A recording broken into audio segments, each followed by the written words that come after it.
afternoon and welcome to Duluth, Georgia, to Gas South Arena, home of the Atlanta Gladiators as they take on their rivals from South Carolina, the Greenville Swamp Rabbits, on the final game of a 5-game homestand. Good evening, everyone. Guy Chiarenza with you alongside Andrew Fleming. Should be a good matchup as we had it yesterday in this building. What was a thrilling 3-2 overtime victory for the Gladiators. With that win, they improved to 11-4. For Greenville, they fall to 8-7-1, but they do pick up a point and stay in the playoff hunt in the South Division. It is a crowded group here to start the season in the South.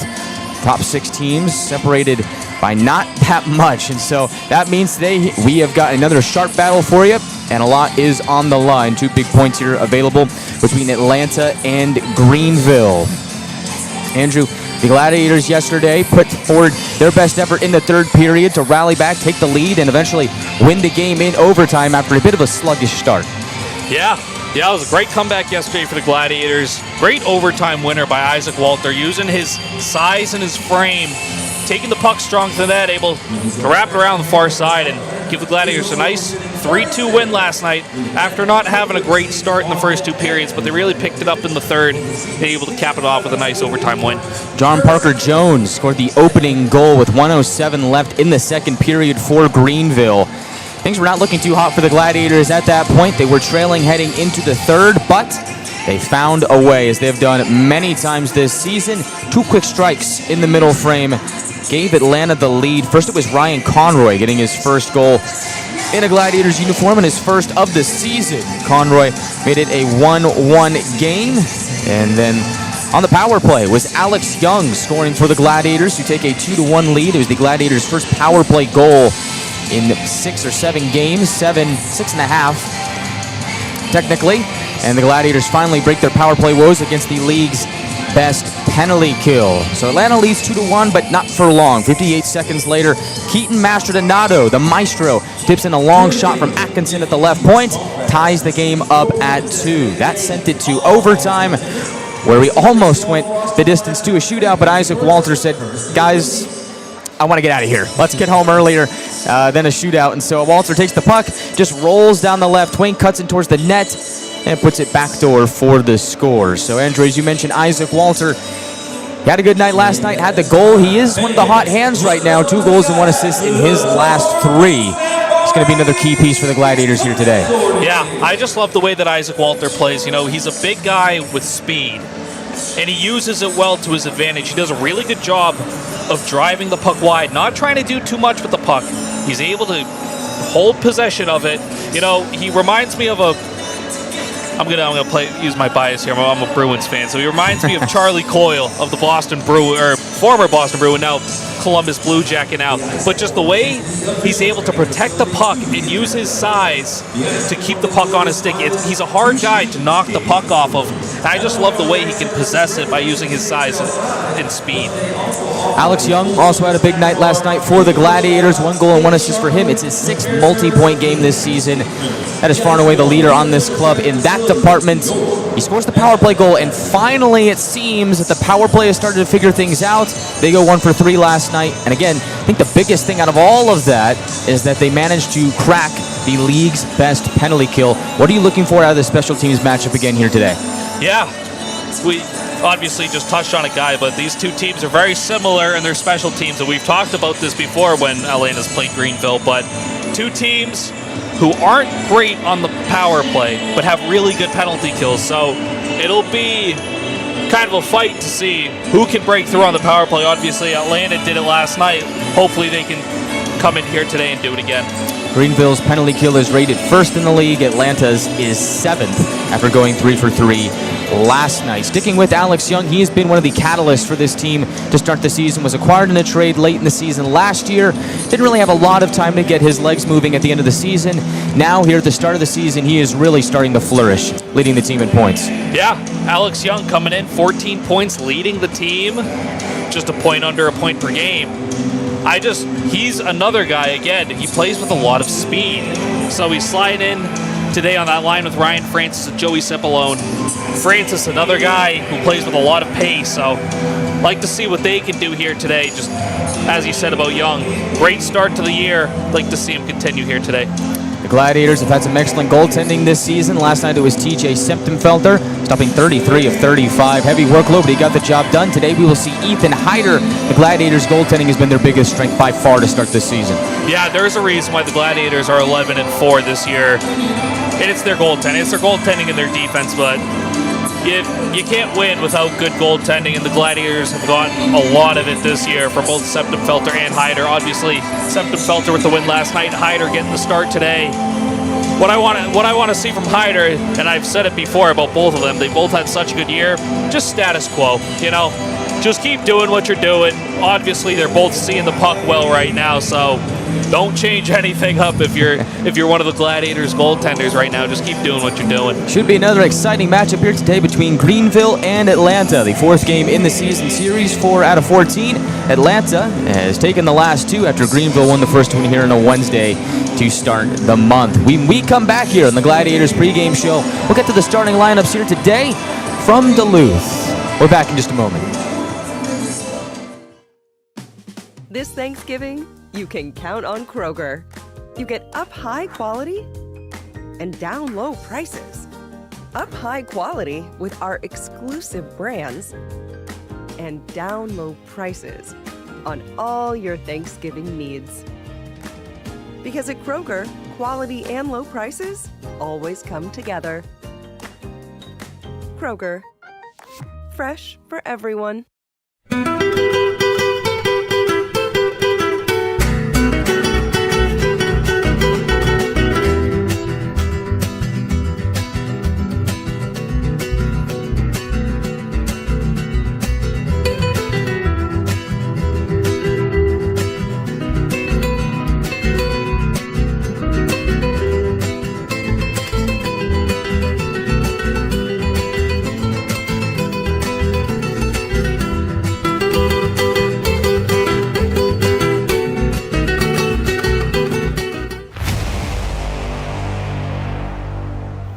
Tonight's game is brought to you by the ECHL, celebrating its 38th season of affordable family entertainment.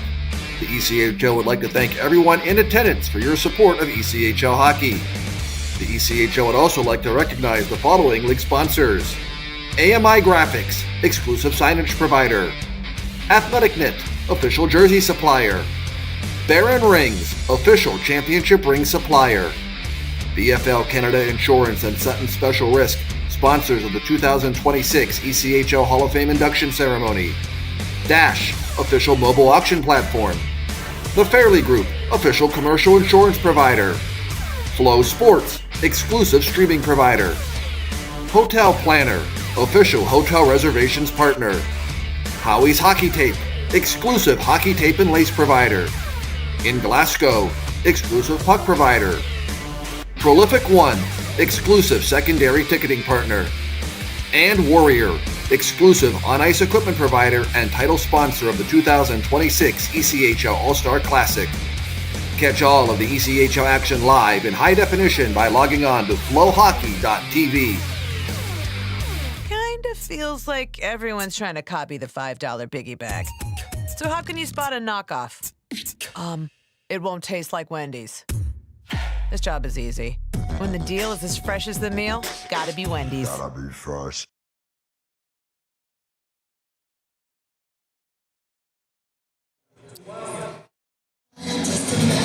Welcome to Gas South Arena, home of the Atlanta Gladiators, as they take on the Greenville Swamp Rabbits here today in the final game of a 5-game homestand for Atlanta. They are currently 3-1 on this homestand, winners of their last 2, looking to make it 3 in a row before they head on the road to Jacksonville this weekend.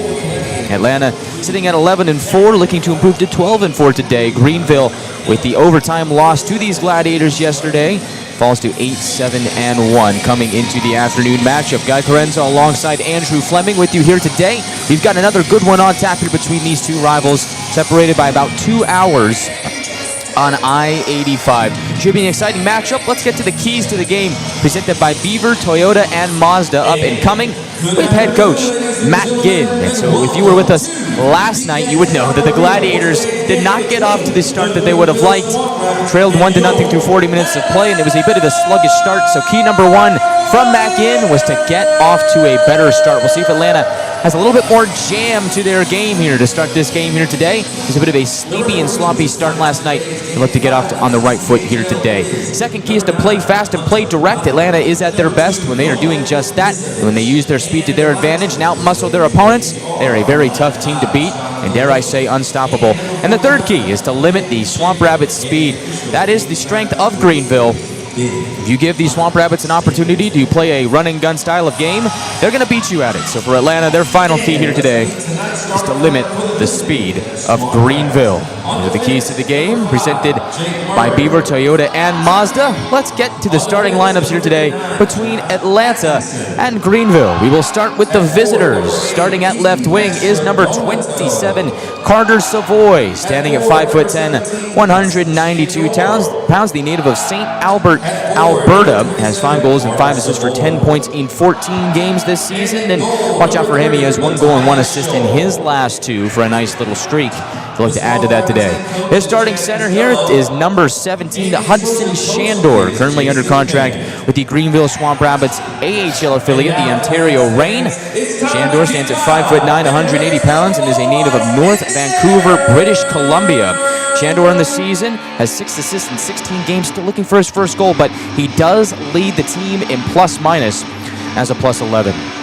Getting the start at right wing with a goal yesterday, and 5 points in his last 2 games. It is number 8, Keaton Mastrodonato, standing at 6'1", 205 pounds. The native of Powell River, British Columbia, is also under contract with Ontario. And as I kind of alluded to before, he is playing some of his best hockey of the year. 2 goals and 3 assists in his last 2 games, including a 4-point outing on Wednesday and an 8-1 win over Greensboro. Mastrodonato with the goal yesterday tied the game up at 2. Gladiators look to limit his abilities here today. Getting the start at left defense is the former Gladiator, number 59, Josh Atkinson, standing at 6 foot even, 196 pounds. The native of St. Albert, Alberta, is the captain of the Swamp Rabbits. Played with Atlanta from 2016 to 2018. He has 2 goals and 5 assists for 7 points in 16 games. Starting at right defense is number 5, Jake Murray, standing at 6'3", 216 pounds. He's an alternate captain for Greenville and currently has 5 assists in 13 games this season. And getting the start between the pipes for Greenville today is the same man that we saw last night. An interesting move. The head coach of the Greenville Swamp Rabbits, Chad Costello, electing to go back to Matthias Scholl, the rookie wearing number 30, standing at 5'11", 180 pounds, native of Hermosa Beach, California. Scholl has a record of 3-1, 1.91 goals against average, a .932 save percentage, and 1 shutout on the season. He's up 25-28 in the overtime loss last night. Swamp Rabbits are led by head coach and GM Chad Costello. Associate coach is Jason Payne. Now getting the start for your Atlanta Gladiators. Returning to the lineup after a 3-game absence is number 61, Kaylin Lind, standing at 6'1", 163 pounds. A native of Swift Current, Saskatchewan, is currently under contract with the NHL's Nashville Predators. Mixed 2 words there. Nashville Predators are proud affiliate. Lind was a draft pick of the Predators back in the 2nd round a few years ago. He gets the start at left wing with 1 goal and 4 assists for 5 points in 11 games. Getting the start at the center position is number 27, Mike McNamee, standing at 6 foot even, 200 pounds. McNamee's first goal of the year and his only goal to this point was scored against Greenville in a 4-2 win that started this whole homestand last Saturday. McNamee has 1 goal and 5 assists for 6 points in 15 games. Getting the start at right wing is number 18, Carson Denemy, standing at 6'1", 194 pounds. The native of Regina, Saskatchewan, has 1 goal and 2 assists for 3 points in 15 games. He will round out that starting line for Matt Giddens' Atlanta Gladiators. Getting the start on the blue line with his first goal of the season last night, it is number 8, Ryan Conroy, standing at 5'9", 185. The Alberta native has 1 goal and 3 assists for 4 points in 15 games. Watch out for Conroy. He has 1 goal and 2 assists in his last 2. He'll be paired up with another guy that's been dishing the puck very well as of late. Number 2, Brendan Less, standing at 6'1", 181 pounds, native of Kinnelon, New Jersey, has 3 assists in 15 games, and all 3 of those assists have come in his last 3 games. He is on a 3-game assist streak. And getting the start between the pipes for Atlanta here today, number 31, Ethan Hyder, standing at 6'4", 190 pounds. The native of Maple Grove, Minnesota, is currently under contract with the Gladiators AHL affiliate, the Milwaukee Admirals. Hyder on the season has a record of 6-1, a 2.27 goals against average, and a .926 save percentage. It'll be his 8th start here today, and the last time we saw Hyder, he stopped 28 of 31 in a 6-3 win over the South Carolina Stingrays on this building on Wednesday night. And interestingly enough, Hyder that night actually picked up his first point of the year, was credited with an assist in that game. So Ethan Hyder on the stat sheet got the win as well. Look to back that up after having won his last 3 starts here today against Greenville. Gladiators are led by head coach and director of hockey operations Matt Ginn. The assistant coach is Zach Fennell. Improvement manager is Ben Ellis, and athletic trainer is Nick Nelson. 4 men officiating through here today, just about the same 4 that we saw last night. Only difference is that we see a new linesman step into the fray. Referees are Hunter Mottinger wearing number 9, Nolan Knevik wearing number 51. Linesmen are Sean Deloe wearing number 95 and Quinn Schaefer wearing number 49. Thanks for tuning in to the Gladiators pregame show here from Duluth. Coming up next, the national anthem, ceremonial puck drop. We return first period action. With a presentation of color.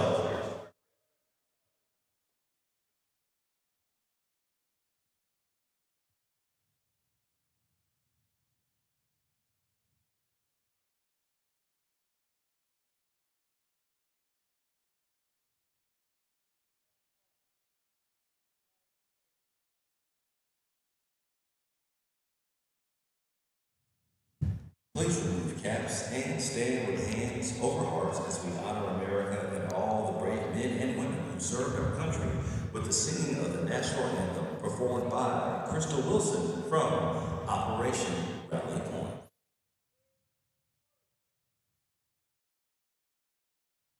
Oh, can you see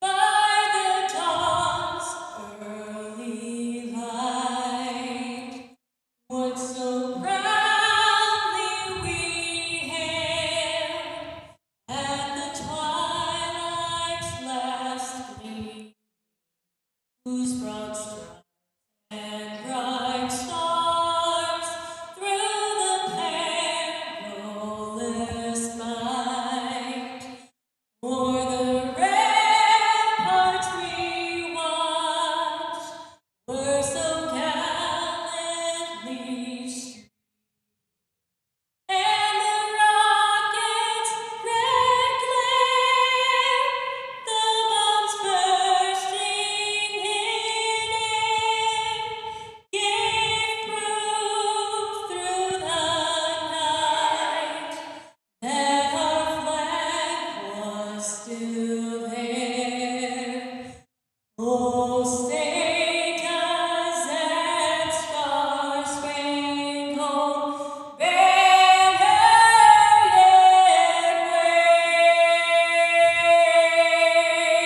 wave o'er the land of the free and the home of the brave. One more time, thank you, Miss Wilson.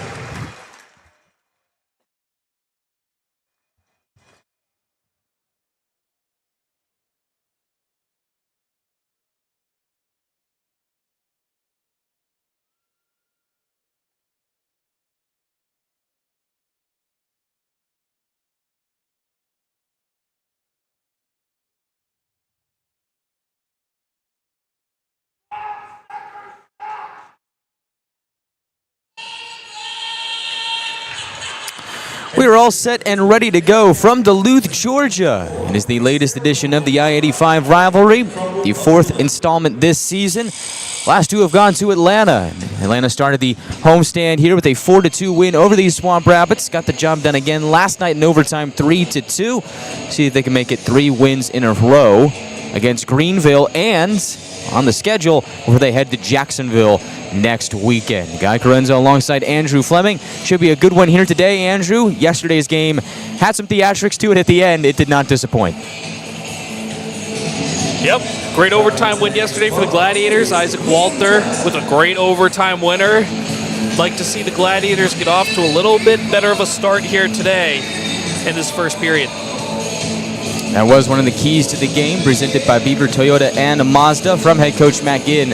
Definitely wanted to start the game off better this time around than they did yesterday. It was a bit of a sleepy start for the Gladiators. Not a very high shot volume for 2 periods of play, but did get better in the third period, and it was enough for them to climb back into the game and win. In fact, Atlanta actually took the lead 2-1 about midway through the third period of play before Mastrodonato tied it to send it to overtime. So we'll see how this game affects either of these two teams, as it is a Sunday matchup, so a quick turnaround from yesterday's game that did go a little bit longer than normal with the overtime period. And looks like we're all set down at ice level.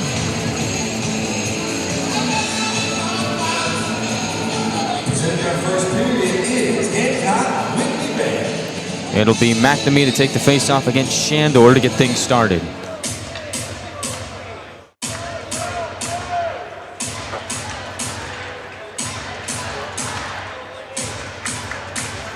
Gladiators wearing their black alternate jerseys with white numbers and baby blue trim with a little white mixed in there as well. Swamp Rabbits wearing white jerseys with orange numbers and orange trim. Greenville skating from left to right to begin. Atlanta from right to left.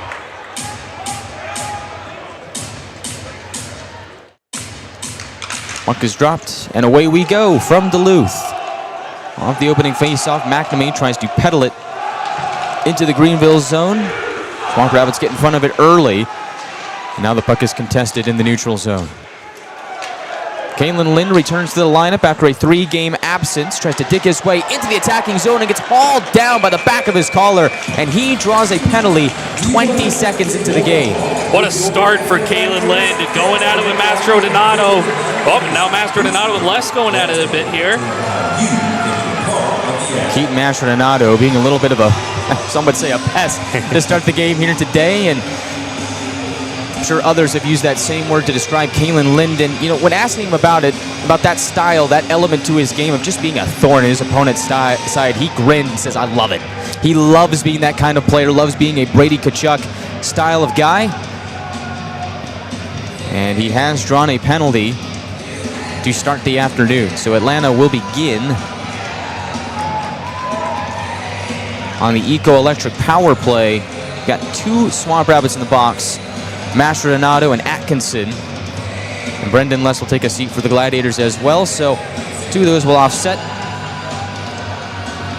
It'll be a 5-on-4 power play for Atlanta.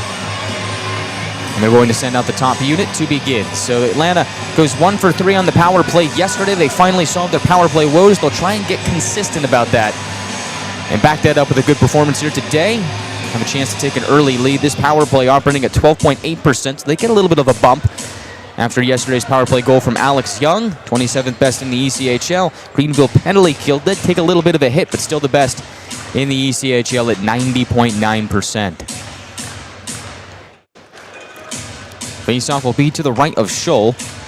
Louis Boudon will take it against Ryan O'Reilly. O'Reilly wins it to the corner for Greenville. They'll scoot it to the far corner and pelt it out. Opening clear for Greenville. Nychuk will handle for Atlanta. Out there with Walter, Boudon, Young, and the captain Cody Sylvester. Here is Walter, who scored the overtime goal yesterday, pounding it to the near corner. Sylvester pokes it up top to Nychuk. Across he goes to Walter. From the right wing half wall, plays it back up high. Nychuk to his left has Young at the wall. Return to Nychuk at the line. Flings it to Boudon on the left side. He'll creep down lower, pitch it to Young. Contested puck there as Rigo got a stick on it. Greenville able to free it up, and they'll clear it out. Gladiators not able to attack on inside ice. As you said, Guy, this Greenville penalty kill first in the league. Gladiators got to get more towards inside ice if they want to score here. They come back in, Try and get it to Young on the right side. Got it caught up a little bit. So Atlanta shuffles the puck to the left wing. Sylvester tries to get a touch on it, but Greenville able to steal it away and pelt it down again. 52 seconds left on the penalty to Atkinson. Again, the Gladiators just not able to get a clean entry into the zone with possession. Greenville's forced them to dump it in here. The Gladiators not able to get back possession. Collision at the Gladiator blue line. Dislodges them from the puck again, so it rolled down to Hyder, and on the forecheck is Savoy able to steal it away from Furiolo. Savoy able to shave off some time, pin it up against the wall. McNamee now able to free it from there, but down to 23 seconds and counting on this Atlanta Eco-Electric power play. Yeah, just a little messy by the Gladiators in their own zone there. Furiola behind the net tries to make a pass up to Cipollone on the wing, and he hit Nolan in the skate for a turnover. Nolan at the right point, surveys, drops it back. Furiola was shot off iron and out. Nolan from the right circle delays, flings it down to the corner for Burns. Return to Nolan, up at the line. Furiolo holds and shoots. Out of the box is Atkinson. Power play comes to an end. Back at even strength, Greenville pushes the puck out to the neutral zone and gets a line change in. Yeah, good things happen when you shoot the puck. Furiolo from the point there just puts one on net, looking for maybe a tip, maybe a rebound. Puck ends up hitting the post. Good things happen when you shoot the puck. Gladiators got to do a little bit more of that on the power play. Furiolo hits iron just moments before the holding penalty to Atkinson had expired.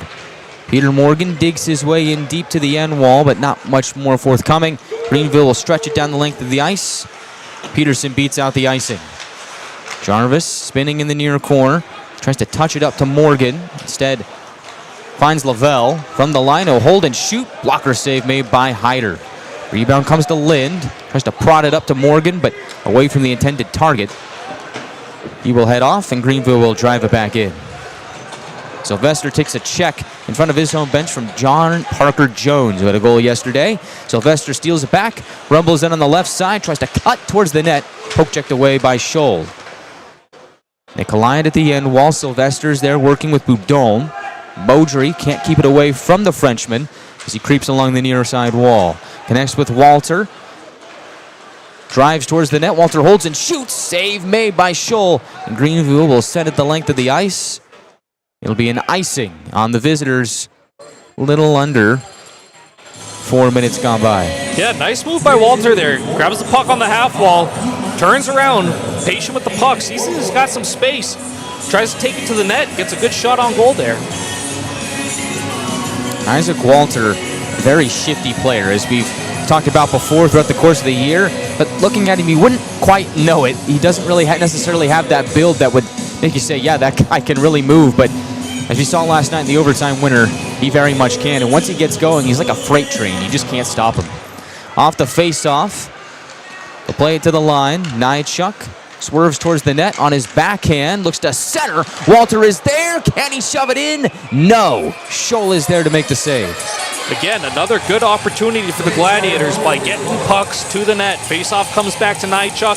He takes it down low into the corner and just chips a little centering pass in there, and it finds its way to Walter for another good opportunity on net.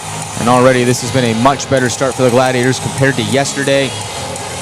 Good job by Nychuk to just weasel his way down to the goal line. See Walter out in front. I would have liked to see the Gladiators do a little bit more of that on their power play. You know, they kept it to the perimeter a lot. I'd like to see them at least get the puck towards the net a little bit more on their power play. Face off to the left of Scholl on the far circle. Boudon will take it and win it. Cleanly and a little too cleanly. Ends up escaping the zone, so Furiolo has to backtrack. Locates Walter on the right wing. He'll catapult the puck around to the left wing. Ends up spinning back to the right. Nychuk from the right point fires. Rebound to Sylvester, and his backhand shot is kicked away by the right pad of Scholl. The captain's got it back. Finds a man down low. Boudon looks to center. Goes away from the intended target. We have a delayed penalty.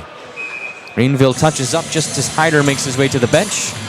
Gives a quick hello to Ben Ellis, the equipment manager, and goes right back. So Atlanta goes 0 for 1 on the power play to start the day, but now they have a chance to go 1 for 2. Yeah, looks like it's going to be a cross-check here on Ryan O'Reilly for Greenville. Looked like it was just a little play at the side of the net. Took down Boudon a little too hard. Gladiators going to get another opportunity on the power play here. There was a moment in time where, before this homestand, the Gladiators dropped a couple of games, and in those games, they had a chance to win those contests with some power play opportunities, and they were not able to convert. I think that today, this is already their second opportunity. If it ends up being a close game like we saw last night, a power play goal could prove to be very impactful. Off the face-off, Boudon has it to Sylvester on the right wing. The captain lurking, spins it back up top to Nychuk. Takes it back in on the right circle. Has Nychuk again at the line. He'll shoot. Shot is tipped wide by Boudon. Puck jumbles over to Berg. He pelts it out of the zone. 2-on-2 up ice for Greenville. Centering pass does make its way to Savoy. The tip-in goes wide. Yep, delayed penalty on the Gladiators here on that back check on the 2-on-1. And so the power play will last 35 seconds to 4-on-4 we go. Yeah, it's just a tough play, broken play coming out of the zone. Gladiators get caught a little too deep. Louis Boudon on the back check. Just hooks up Savoy. The Gladiators, we're going to play a little 4-on-4 here. So Boudon to the box for Atlanta. We'll see some 4-on-4 action here. Faceoff will be to the right of Hyder to resume play. Atlanta has scored one 4-on-4 goal this season and allowed one so far this season. Off the face-off, shot makes its way to Hyder. Now coming off the stick of Kenta Isagai. Lesson Young able to power out to center. Greenville regains possession on the stick of Berg.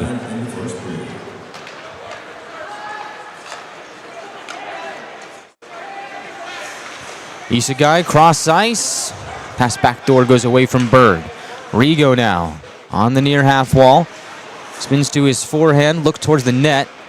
Able to slide his way to the end wall and is cut off by Conroy, who steals it away.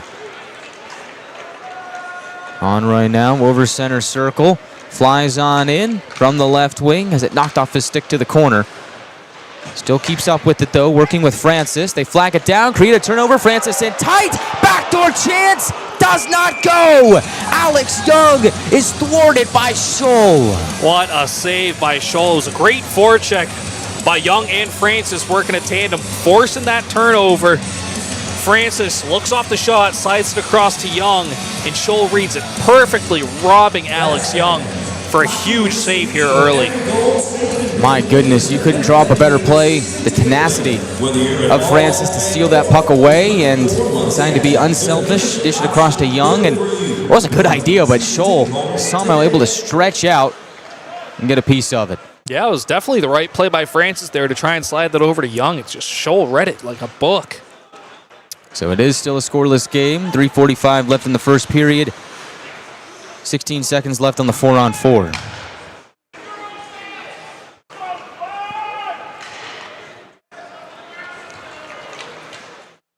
Mastrodonato with it for Greenville. With a goal yesterday, pushes it towards his left. Atkinson back to Mastrodonato. Greenville on the power play now. Shot goes wide of Hyder.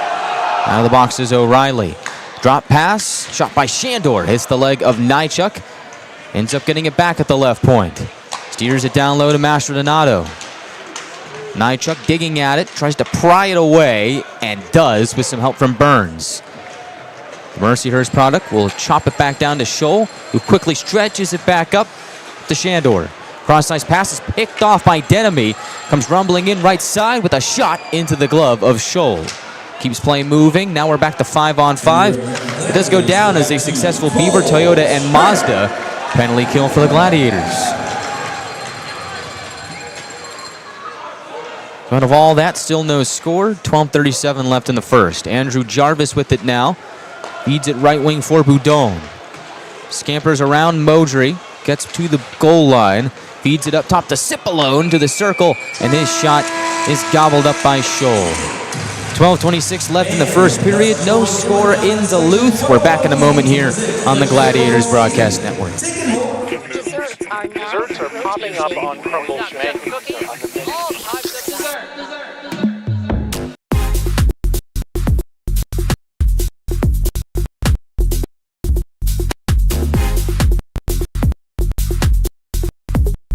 More cookies.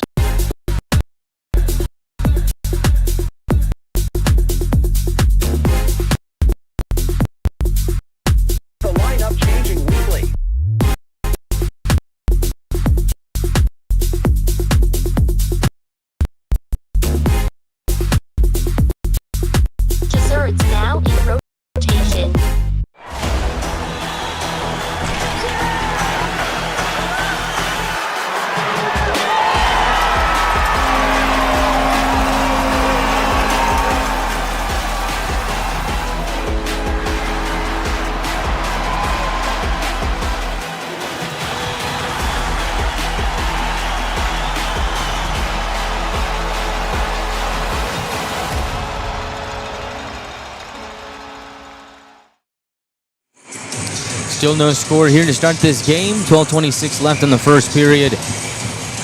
Gladiators lead the shot count 5-4. Faceoff will be to the left of Scholl. McNamee, a good piece of the puck off the faceoff, but Greenville able to jam it out the center. O'Hara's shot goes wide of Hyder. The rebound, chopped at, sent to the far corner.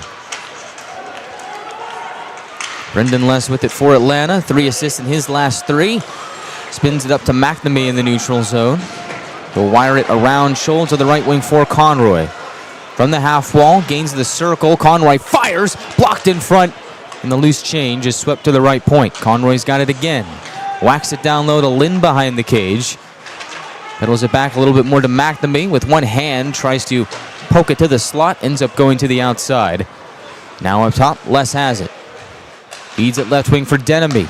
Centers for Lind. Turns and tries to shoot, but he gets decked by Murray. And the Swamp Rabbits will clear. Yeah, good ozone pressure there by that line of Lind, McNamee, and Denemy. Getting a couple good opportunities there. Boudon works it in deep. Curiolo activating from the left point, tries to keep the play alive. He gets stood up trying to do so, and so now Atlanta with the puck again from their own territory. Will try and break out once more. Sylvester, pass between the legs, tries to spring Walter into motion. Instead it gets picked off by Rigo. It's a 3-on-2 for Greenville. All comes to a halt though as they are offside. With exactly 9 minutes gone by in the first. Oh, that's got to be tough for Greenville. You got numbers going the other way, 3-on-2. Just a little too excited going off sides there. Good break for the Gladiators. Would have been a nice opportunity for the Swamp Rabbits. Could they have taken advantage, but Gladiators catch a break there. Faceoff will be in front of the Atlanta bench. Greenville wins the faceoff. They'll pound it in and around to the far corner. Atlanta reverses to the near side. Jack Brackett working his way in deep against Nychuk. Tries to swindle the puck away, but Nychuk strong on it. Able to lift it out to center. It'll be gloved down by Berg. Drops it back to Rigo under contract with Ontario. Reconnects with Berg. We'll push it in on the left side to Shandor.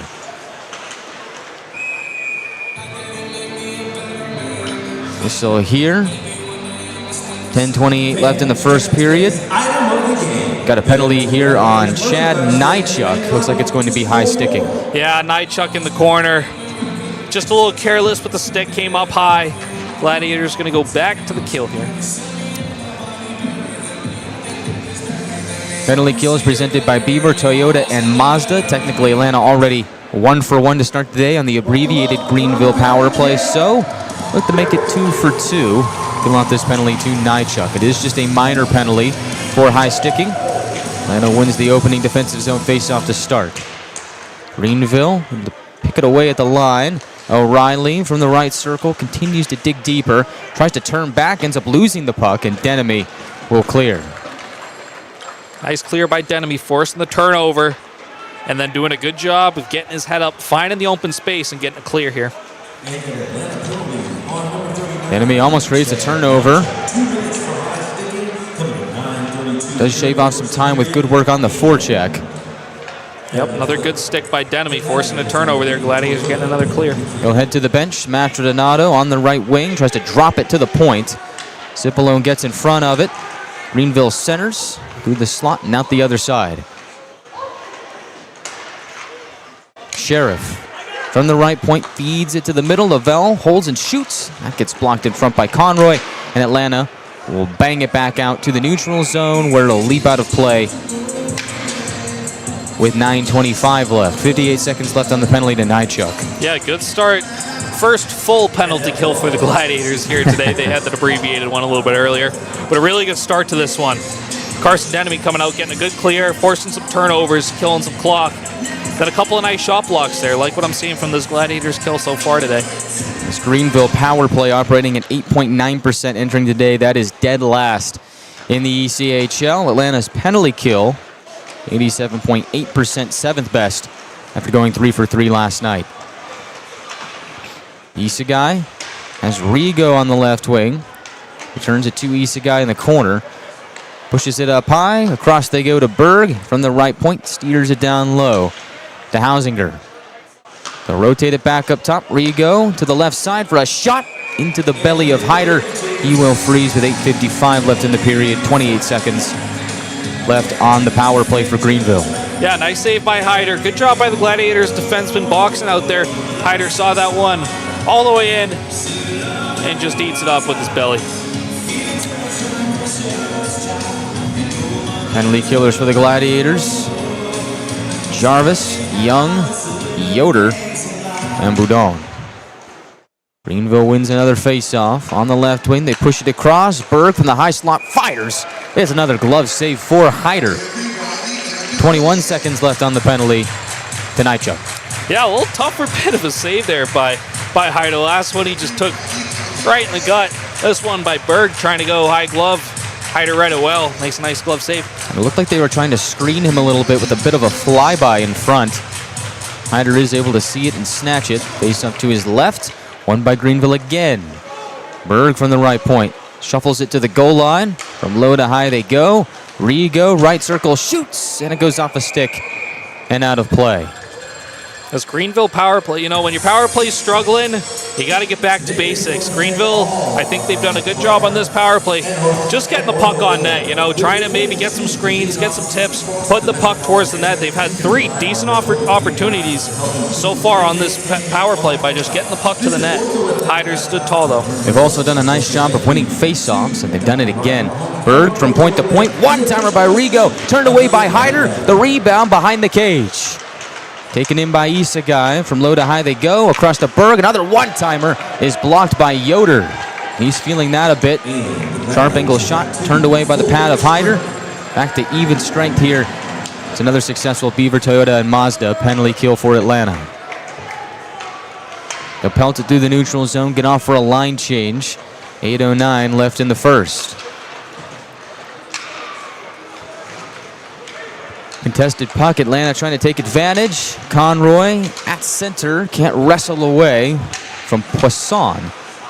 He'll lose the puck on the zone entry. Puck is flipped into the Gladiators bench. It's a timeout on the ice. We'll take one as well. 7:53 left in the first period. Still no score. This Thanksgiving, you can count on Kroger. You get up high quality and down low prices. Up high quality with our exclusive brands and down low prices on all your Thanksgiving needs. Because at Kroger, quality and low prices always come together. Kroger, fresh for everyone.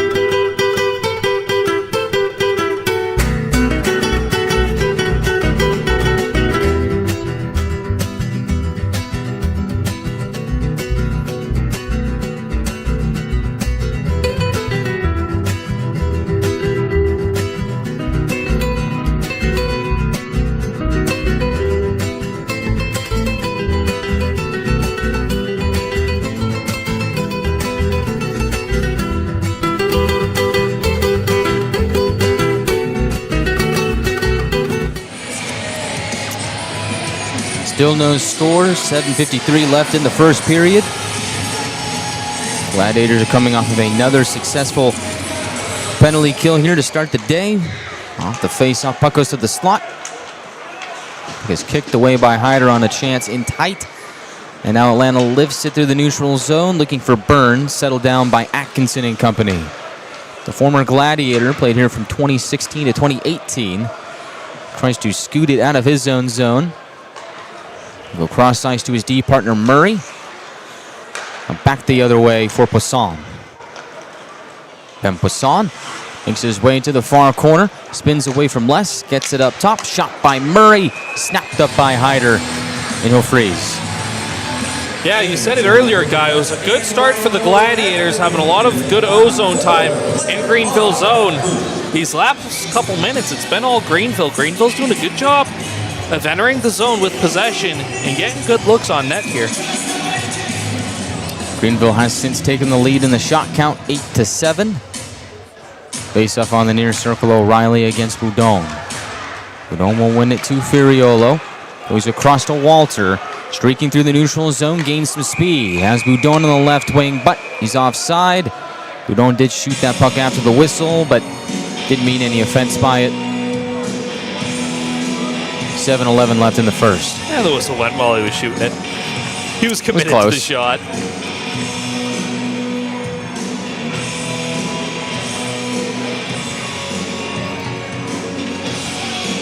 Boudon against O'Reilly at the dot.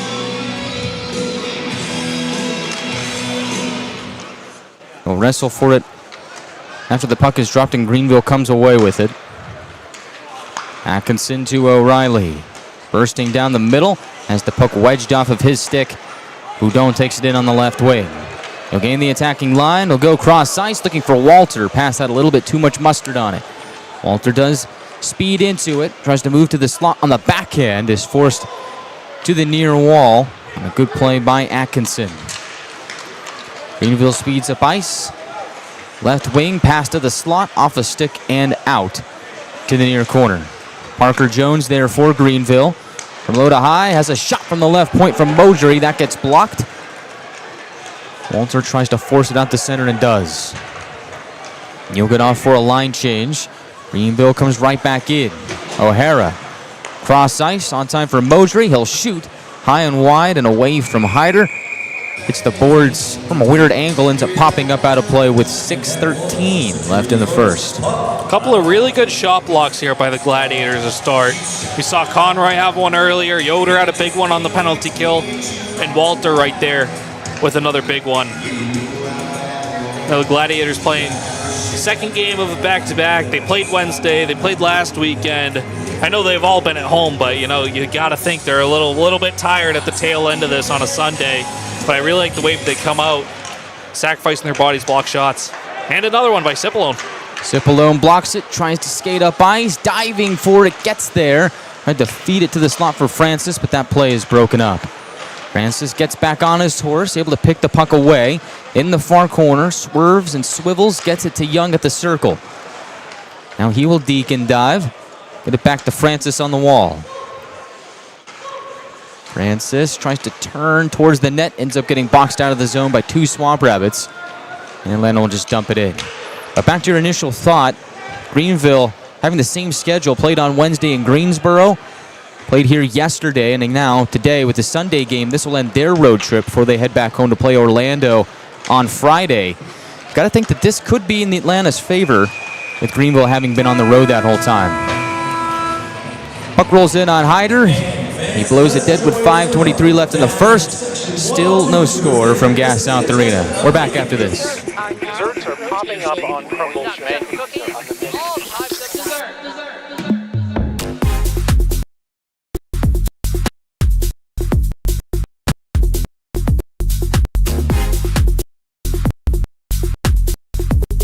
More the cookies.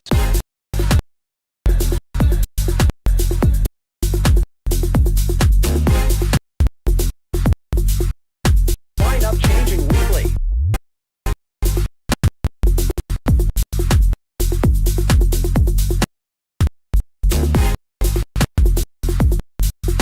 Desserts now in rotation.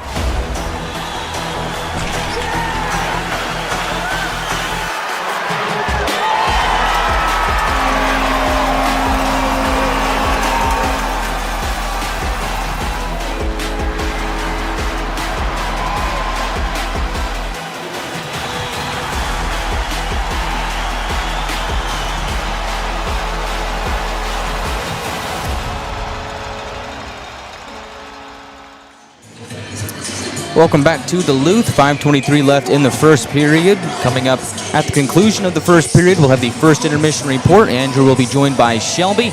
They'll break down the first period for you. Look ahead to the second and a whole lot more. Kaylin Lynn from the red line.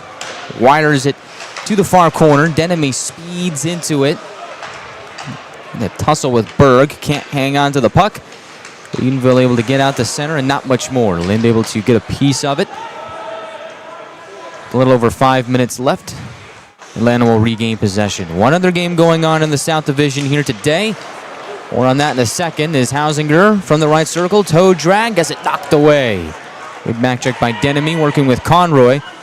Finds the defenseman, and now Lind at the blue line, and the Gladiators are offside on the zone entry. So back to that initial thought. There is one more game going on in the day. Currently, as we speak, the Orlando Solar Bears are hosting the Savannah Ghost Pirates. Orlando, after starting the season 1-12 with an 11-game losing streak, has won their last 2. They're now 3-12, and they have a 1-0 lead over the Ghost Pirates at the start of the second period at Kia Center.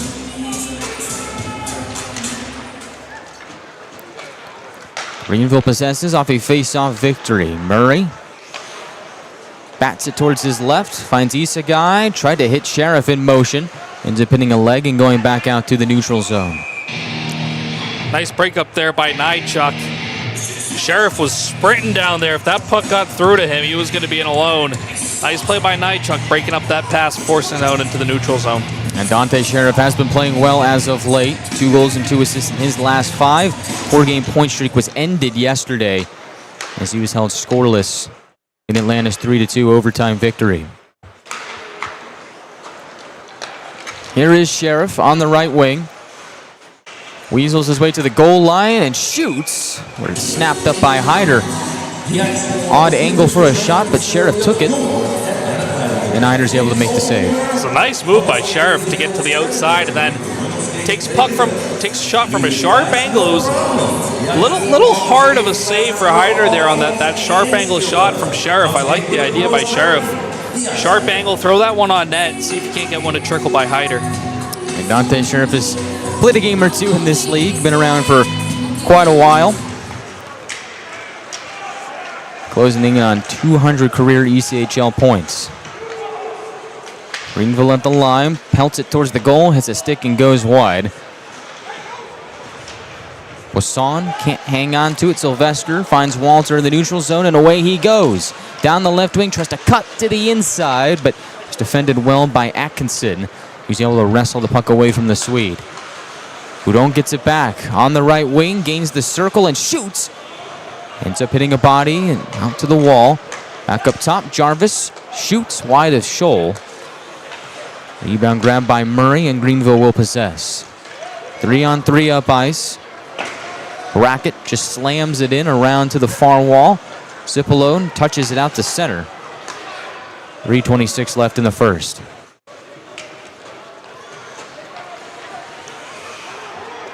Lavelle will possess for Greenville. They'll scoot it cross ice for Mosry. Returns it to Lavelle. Has it stripped away by Cipollone. He'll find Francis. Drop past to Young. Puts it on goal for a save by Scholl.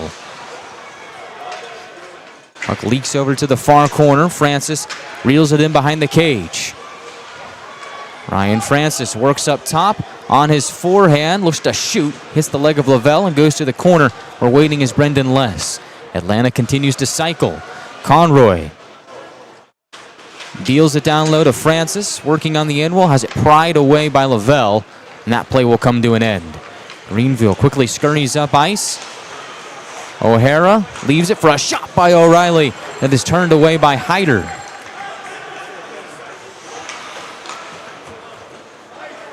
And now the Swamp Rabbits will ice the puck with 2:24 left in the first. Yeah, it was a good read there by O'Hara, picking off that pass by Les. Les makes the play, forces a turnover, tries to chip it out of the zone, but O'Hara read it perfectly, cut it off at the boards, and got a good look on Hyder, but Hyder makes a nice blocker save. Still scoreless here in the first period. Last night's first period was also scoreless at its conclusion. Atlanta this season has only allowed 6 first-period goals, but they've only scored 11 themselves.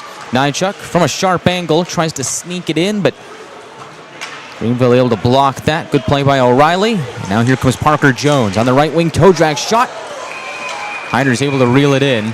2:10 left in the first. Yeah, nice move by Parker Jones. Had Furiolo defending him. Parker Jones with a little toe drag, trying to use Furiolo as a screen. Hyder makes the save and able to gobble up the rebound. That was a hard shot from John Parker Jones. That had a lot of speed and velocity on it. I think it kind of caught Hyder by surprise, made the initial save, and as you mentioned, was able to gobble up that rebound. Kind of like a hungry hippo, just had to dive on it. Yeah, big guy, 6'7", 230. He can definitely shoot the puck. He has since headed off, and now Greenville will just smack it down back to Hyder. Out of the cage to play it. Feels pressure coming. Shovels it to the near corner. Shandor pinned up against the wall by McNamee. Out of the pile comes Mastrodonato. He'll look to center. Nice breakup by Denemy. Pushes it up ice. Here's Nychuk on the move. Cross ice has Lynn, but he's offside. 1:37 left in the first, and this is kind of how this period has gone, Andrew. I feel like both teams having some good chances, but the cherry on top, the finishing blow, the execution not quite there. Yeah, playing a little bit of ping pong right now. One team gets some opportunities for a couple minutes, comes back the other way, and the other team's getting some good looks. But it was a good breakout there by Denemy and Nychuk. Nychuk, obviously a defenseman, jumping up into the play, getting that centering pass from Denemy, trying to hit Kalen Lind on the far side, but Kalen Lind just a little bit ahead of the play, threw himself offside. Neutral zone face-off. Peter Morgan's won it, playing in the center position here today on that fourth line with Burns and Nolan. They'll pitch it to the end wall. Greenville able to wheel it away. Strip and steal by Burns, has Morgan on the right wing wall. Drops it off, Jarvis fires, glove save made by Scholl. Just got just enough of it. Morgan to the line for Yoder. Puts it on goal, saves Scholl. Hausinger tries to burst on in, gets tied up by Jarvis. 1 minute left in the first. Mickey Burns floats it into the glove of Scholl. He will hang on with 54.4 on the clock. Two really good looks by Peter Morgan on that shift. First one, hitting Jarvis, streaking in from the point, who gets a good look on net. And that other one in the corner, getting it up to Yoder. Morgan takes a hit to make a play, gets it up to Yoder, who gets a good opportunity on net. Great shift by that fourth line. Gets good looks on net. And I have really liked the play of Peter Morgan as of late. Seems like his confidence is really going as he scored his first pro goal on Wednesday. As a penalty is drawn by Boudon. 45.5 left in the first, and so it seems Atlanta will have a chance on the power play to end the period. Yeah, it looks like they're going to get Shandor for a trip. He's not too happy about it. And he's trying to argue his case, but I think he's going to need a better lawyer. Yeah, they got him for interference here. Just tough play, knocks down Boudon in the neutral zone, and the Gladiators going to get a power play out of it. So Atlanta already 0 for 2 on the power play here today. That second chance was abbreviated. Face off on the far circle. Alex Young will take it as the first unit's out there for Atlanta. Young, Walter, Boudon, Sylvester, and Nychuk. Out the face off, Atlanta has it. Nychuk at the line, brushes it towards his right. Sylvester surveys, deals it back to Nychuk. Sylvester now across to Young. Feeds it down low. Walter in tight. Drops it to Boudon. Sylvester up top. Young holds Sylvester. They play catch. Now Nychuk fires. Glove save made by Scholl. Sylvester had a chance to shoot that puck with the net wide open, and he passed it away. Here he is again on the right side. Top of the circle. Fires. He scores! Cody Sylvester on the power play gives Atlanta a 1-0 lead with 14 seconds left in the first. Just a perfect shot by Sylvester. Has the puck on the half wall. Walks inside a little bit and rips one far side for an early 1-0 lead for the Gladiators here. It's only a matter of time. Cody Sylvester on the power play. Two words that have been heard very often over the last 5 years.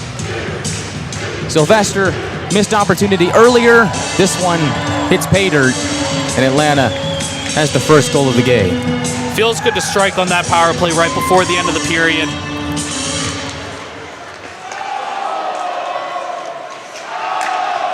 And so Atlanta pushes it back into the Greenville zone. Time will dwindle out on the first, and Atlanta will head into the second period with a 1-0 lead. Power play goals in back-to-back games for the Gladiators. The power play is back. Sylvester strikes, and Atlanta has the lead through 1. 1-0 is your score in favor of the Gladiators. Coming up next here on the Gladiators Broadcast Network, we'll have the first intermission report with Andrew and Shelby. And Good for you guys. You got a little bit more to talk about thanks to Cody Sylvester and that red-hot Atlanta power play. Talk all about it on the other side of the break. Look ahead to period number 2. All coming up next on the Gladiators Broadcast Network right after this. Desserts are popping up on Crumble's menu. All types of dessert.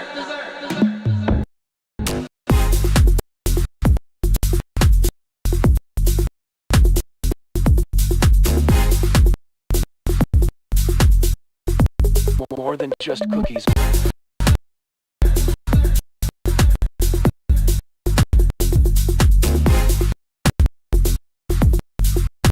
The lineup changing weekly.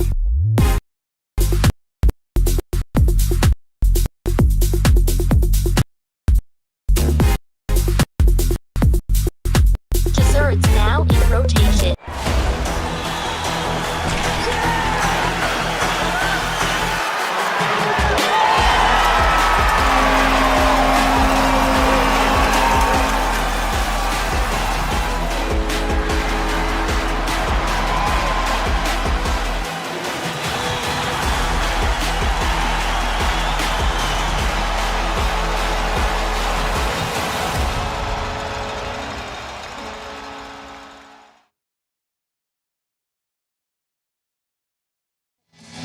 All right, everyone, welcome back to Gas South Arena. I'm here with Andrew. We're going to be talking about everything that happened in that first period. But first, let's check in with our scores. Atlanta Gladiators at 1 with 12 shots on goal, and the Greenville Swamp Rabbits with 0 and 12 shots on goal as well.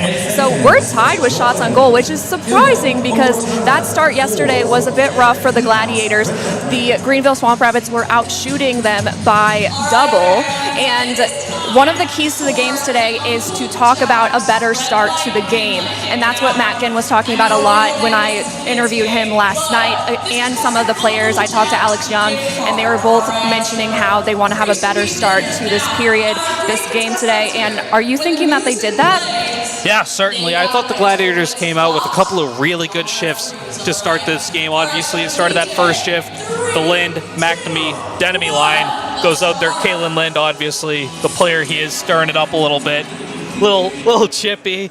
Drawn an early penalty there to get the Gladiators on the power play, and I liked what they did on that first power play. Obviously didn't score, but I really thought the Gladiators controlled the pace for the first 5-10 minutes of the game.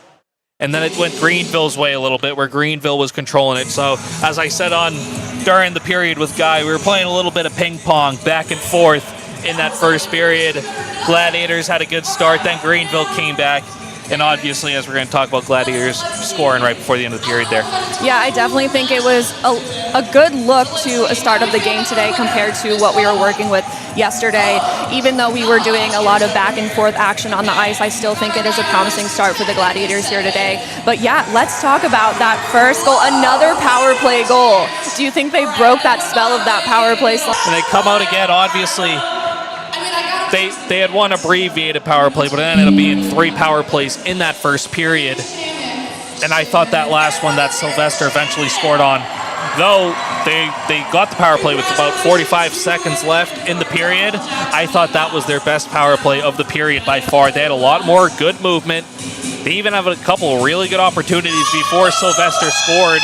I thought Sylvester had a great opportunity earlier in that power play before he scored right on the doorstep. He chose not to shoot it. He chose to pass. And then puck just finds Sylvester on the half wall. Not a lot of pressure on him. Takes his open ice, walks to about the dot, and just rips one far side on Shoal. Gives the Gladiators a nice 1-0 lead before the end of the first period. And those goals in the first minute of a period and the last minute of a period, they're killers, you know, because obviously first minute of the period, you want to come out, have a good start to the period, and if you get scored on in that first minute, it kind of kills all your momentum. And it's even worse in the last minute of the period. You know, Greenville's probably thinking like, all right, let's just kill these 45 seconds, get to the room, tied up, and we'll get going in the second period. But obviously Sylvester scores that great one at the end of the first period there. Yeah, I put down it was 14 seconds left to that period. Yeah, so if you're Greenville, that one, it's a bit of a killer for you. So hopefully the Gladiators can take advantage of it at the start of the second period here. Yeah, what are you looking forward to them when they're coming back out on this second period of play? Yeah, I thought the Gladiators played really well at 5-on-5. I liked a lot of what they did. Was there any lines that stuck out to you this first period? Yeah, in particularly, me and Guy were talking about this fourth line a lot with Burns, Morgan, and Nolan. Specifically Peter Morgan. We talked about it a little bit. Morgan scoring his first professional goal on Wednesday night. Yeah, I got to talk to him after the game, and he was really excited, and he's looking forward to the rest of the season. Yeah, I think he's looked really good. As Guy said, his confidence is, as he plays a couple more games, picking up his confidence a good bit, and I thought we saw it here today. That last shift, as I was talking about on the broadcast a little bit, he had a great pass up to Jarvis streaking in from the point, and then another great pass to Yoder up at the point. Morgan got the puck in the corner, takes a hit to make the play, slides it up to Yoder, who gets a good look from the point. And let's talk about that other specialty team for us, our penalty kill. What do you think's working for them now? Yeah, so we said it coming into this game. Both of these teams have really good penalty kills. So it was going to be a matter of who can strike on the power play against the other team's phenomenal penalty kill. And obviously we saw the Gladiators scoring the power play right before the end of the period. But I like what the Gladiators have done on the penalty kill a lot today, and obviously just overall this season. Right now they're clicking at 87.8% for 7th in the league, and that was before the game, before the penalty kills that they've killed off in that first period. Yeah, 7th in the league. Yep, but I really liked what I saw from Carson Denemy on the kill. You know, Denemy had a couple great puck breakups, able to get some clears, good forecheck on the penalty kill, just killing some time. And what I really liked from the Gladiators too in this first period, even at 5-on-5 and on their penalty kill, is just how much shots they're blocking. You know, we saw Yoder have a huge block on the penalty kill. Saw Cipollone have one in the corner, Denemy. So the Gladiators, they're at the end of this homestand. They played 2 games last week, and they played on Wednesday. They played last night, and they're playing today. That's 5 games in a little less than a week and a half. That's a lot of hockey to be played. But to just see them come out here today, sacrificing the body, putting their body on the line for the team, it's just great to see from this team here today on a Sunday game after a quick turnaround last night. Yeah, definitely a whole different team than what we saw yesterday, and it's looking good out there, and hopefully we're going to see some more good looks in this second period. We're going to talk more about that when we come back, and again, it is Gladiators with 1 and Swamp Rabbits with 0, so we will talk about that and do a chat check when we come back. This Thanksgiving, you can count on Kroger. You get up high quality and down low prices. Up high quality with our exclusive brands and down low prices on all your Thanksgiving needs. Because at Kroger, quality and low prices always come together. Kroger, fresh for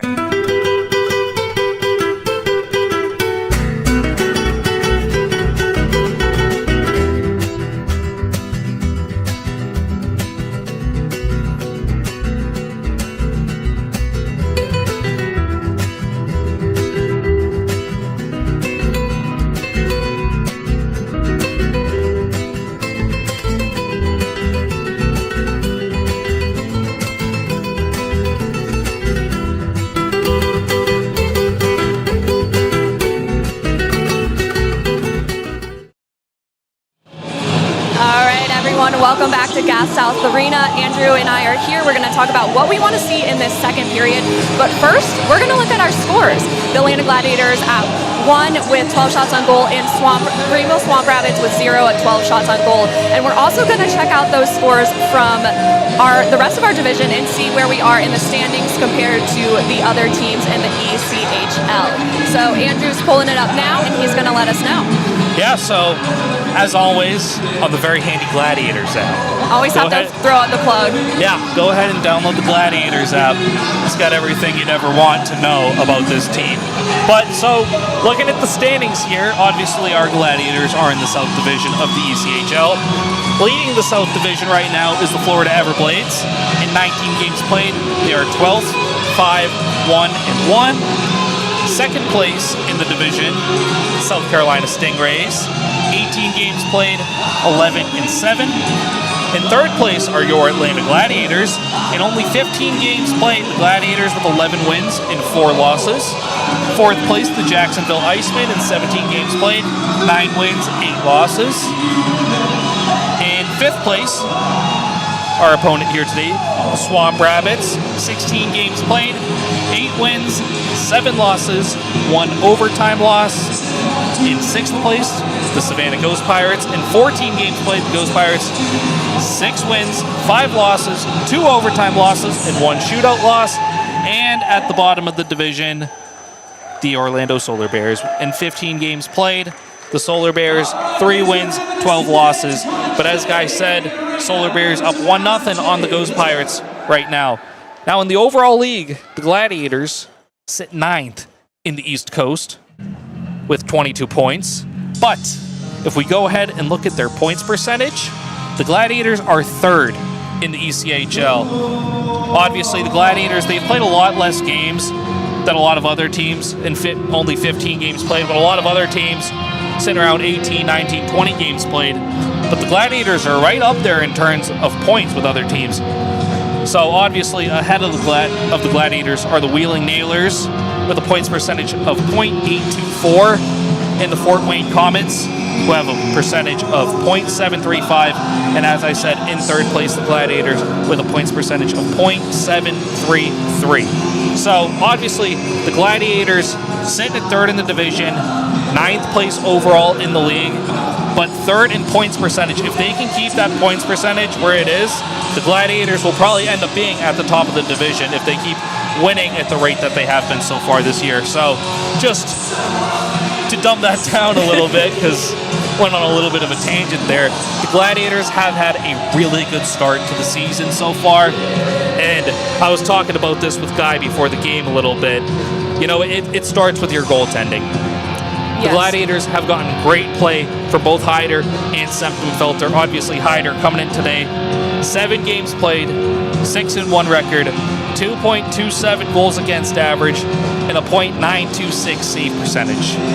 Semptimphelter, obviously, who got the win last night, in 8 games played, TJ's 5-3 with a 1.49 goals against average and a .941 save percentage. So obviously the Gladiators have gotten great goaltending to start this season. And I was also talking to Guy earlier about just the Gladiators' defense. You know, the Gladiators' defensemen have had a really good start to the year as well. Obviously, we talk so much about Chad Nychuk in the great start to the year that Nychuk's had 13 points in 14 games. You know, Nychuk, he's just a great skater. He can control the play so much with the way he skates, and obviously he's quarterbacking that first power play unit. Furiolo's had a great start to the year as well, obviously. And I just love the way that the Gladiators have started this year. Yeah, and what do you want to see from them coming into this second period? Yeah. You know, I'd like to just see them keep doing what they've been doing today. Gladiators have had a really good start here today. And as I touched on a little bit earlier in our first intermission report here, that goal with 14 seconds left in the period, it's a bit of a killer. So hopefully the Gladiators can come out here with some more energy and just step on Greenville. You know, you just want to take control of this game as early as you can if you're the Gladiators. I'd love to see them come out here strong and keep going here. So as I was looking on my Gladiators app here, obviously the Sylvester goal, his 3rd of the year on the power play, assisted by Boudon, and the guy I was just talking about, another assist to Chad Nychuk. So he's up to 14 points on the year, which is just a great start for Nychuk and the Gladiators. Yeah, and that also means that Louis Boudon has extended his game point streak. Right now, he has 1 goal, 3 assists in the last 3 games. So he's extended that here today as well. Yeah, and I really like the way that Boudon's been playing recently. Got him up on that line with Sylvester and Walter. I think that line just really clicks well together. You know, they're three pretty different players. Obviously, Sylvester, veteran player, been in this league for a very long time, knows the right way to play. Boudon, who's pretty shifty, you know, he's got good hands, he's got good speed. Not the biggest guy in the world, 5'11", 187, but he's a really good skater. And then on that right wing, you got big Isaac Walter, 6'4", 205. So I mean, he's a bit of a house. The way Walter's been playing recently, I alluded to Columbus Blue Jacket Charlie Coyle when I see Walter play, and I just really like the way that he's been playing recently. And even in that first period today, we saw Walter make a couple great plays using his body to try and make some plays towards the net. Yeah, I got the chance to talk to him last night as well. He's also on a game point streak with Boudon. Again, he got the overtime winner last night. He has 2 goals, 1 assist in the last 3 games. So maybe we will see that coming into the second period here. And Guy will be back to do a play-by-play for that second period. And we will be right back with the Gladiators at 1 and Swamp Rabbits at 0. Desserts are popping up on crumble shake.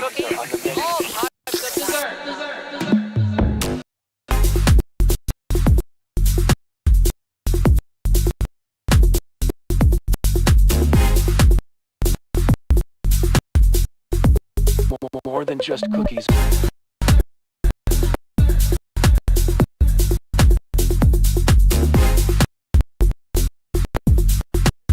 The lineup changing weekly.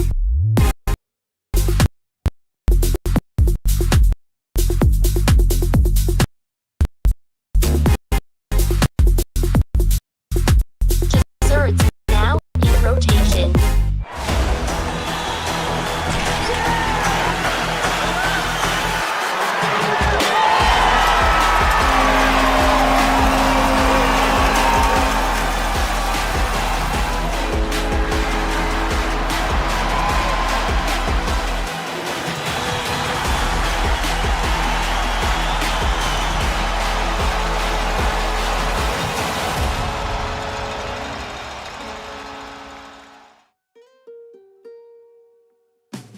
This Thanksgiving, you can count on Kroger. You get up high quality and down low prices. Up high quality with our exclusive brands and down low prices on all your Thanksgiving needs. Because at Kroger, quality and low prices always come together. Kroger, fresh for everyone. We are back for the start of the second period between Atlanta and Greenville. Gladiators lead 1-0 thanks to a late power play goal from Cody Sylvester.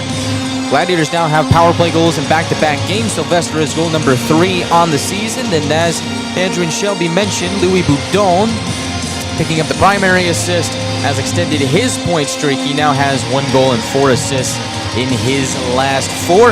Chad Nychuk with the secondary assist. He's on a heater as well.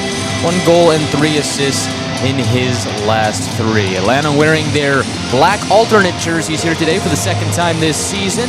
They will skate from left to right in the second period. Greenville wearing their white jerseys with orange numbers and trim will skate from right to left in the middle frame. Andrew, the power play has come alive over the last 2 games. It has been very nice to see for the Gladiators and their fans. See how they fare here in the second period, but one thing is for sure, they've won the special teams battle so far today. Yeah. You know, obviously the Gladiators had 3 opportunities on the power play in that first period, and the first 2, they didn't do a great job of getting to inside ice. In that third one, I thought it was obviously scoring. It was their best power play of the day so far. Had a couple of good opportunities inside, and obviously that puck finds Sylvester on the half wall. He walks inside. Just a perfect shot far side on Scholl to give the Gladiators a nice lead here. Goal number 160 in the career of Cody Sylvester in the ECHL. He's done that a time or 2. Face off, dropped, puck is down, and away we go for second period action. Gladiators fans still serenading Scholl as a shot goes wide of Hyder. Aylin Lind reels it in on the far wall, floats it down into Greenville territory. They spit it back out to center, right back onto the tape of Lind. Tries to slither towards the goal. Greenville gets a stick on it. Atlanta forced to restart by banging it in from the red line.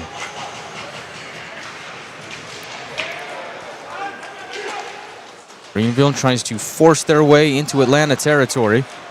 Gladiators do a nice job of shutting them down at the line. And so now Atkinson flings it up to the blue line off the stick of Hausinger, and Atlanta will steal it away. Here is Sylvester walking the blue line, forcing Walter to tag back up onto the laid off side. Greenville with possession again. They'll stretch it up to the Gladiator line. Here is Sheriff on the left wing, defended well by Nychuk. He's able to pry the puck away, and now here comes Walter. Tries to burst down the seam, ends up getting him ripped away by a few Swamp Rabbits. Sheriff is there, cross ice to Berg. Active stick by Sylvester, breaks up the next pass. Neither team doing a great job of possessing the puck cleanly here to start the second period, which is still in its infancy. About a minute and 40 seconds gone by. Francis from the near corner of his own zone passes it to the middle for Young. Diving on in, Alex Young, right circle shot, off a stick to the blue paint, and is forced to the outside by Sheriff. He was there with Rigo to make the defensive stand. Good play for the Gladiators here to start the second period. Francis comes in on the left side, tries to pound it towards the slot, ends up boomeranging back to him. So from high to low, they steer it around to the near wall. Cipollone is there, Yoder pinching a bit, keeps it alive at the point. Young in the slot, bats it back to Cipollone. Right circle, Francis now diving and ducking away from Modry. As Yoder at the line for a shot that goes off the pad of Scholl to the far wall. Young off the end wall, angles it to the point for Yoder. Finds Francis at the half wall, he will center. Young can't shoot, another good steal for Sheriff. Extended shift for him. Comes in on the right side and draws a penalty. Andrew Jarvis is gonna go when Atlanta touches up, and they do. Yeah, it's a good move by Sheriff, making that move to the outside on Jarvis. Jarvis not able to stick with him, ends up taking him down, and he's going to serve for two here. There's a tripping call on Jarvis that will send Greenville to the power play. Atlanta back on the Bieber Toyota Mazda penalty kill. So far is perfect on the day. 2 for 2 to start. They'll look to make it 3 for 3. Yeah, it's a tough play for Jarvis there, trying to stick with Sheriff on the outside. It looked like a little bit to me like an old school hip check, but referee didn't agree with me. Jarvis is going to serve for 2 here. Yeah, I like that play from Jarvis.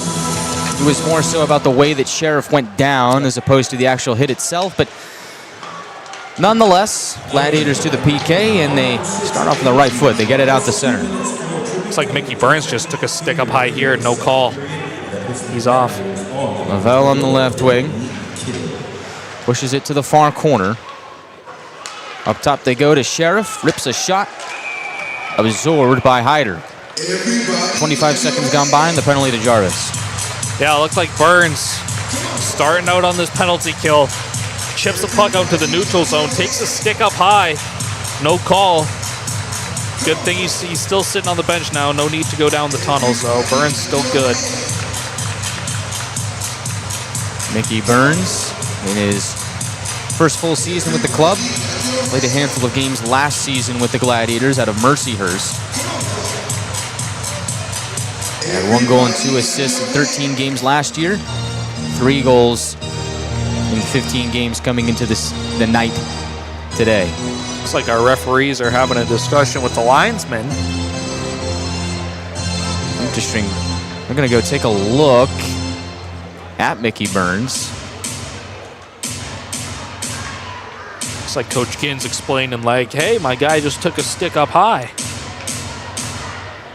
We'll see if we can get this overruled. Maybe Matt Ginn can sway the decision-making. One of our 2 referees, Hunter Mottinger,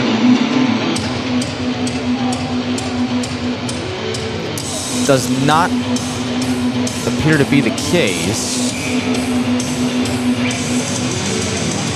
Yeah, it's kind of hard to go back and make a call after the original play.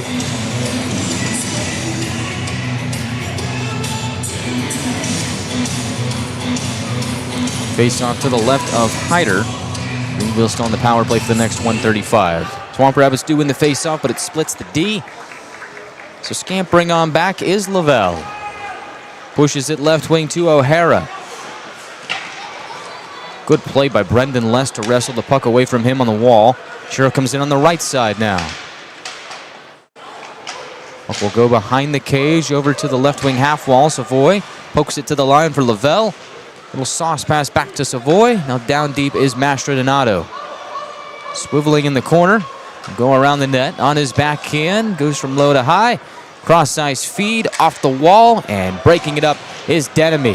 Finds Cipollone on the right wing. Short-handed. He shoots. Shoulder save for Scholl. Good play there by Cipollone to let the shot fly. Drain some clock off. 40 seconds left on the penalty to Jarvis. Yeah, it was a great play by Denemy in his own zone, forcing that breakout, being able to move it up to Cipollone for a nice chance, and a great save by Scholl. Cipollone almost had him high blocker there. In the far corner, Nychuk tries to pound the puck out, hits the skate of Isagai at the right point, and he keeps the play alive. Centering feed, Shandor back to Isagai. Now Berg at the line, brushes it to his left. Rigo from the wall, scoots it down low. Onto the tape of Hausinger.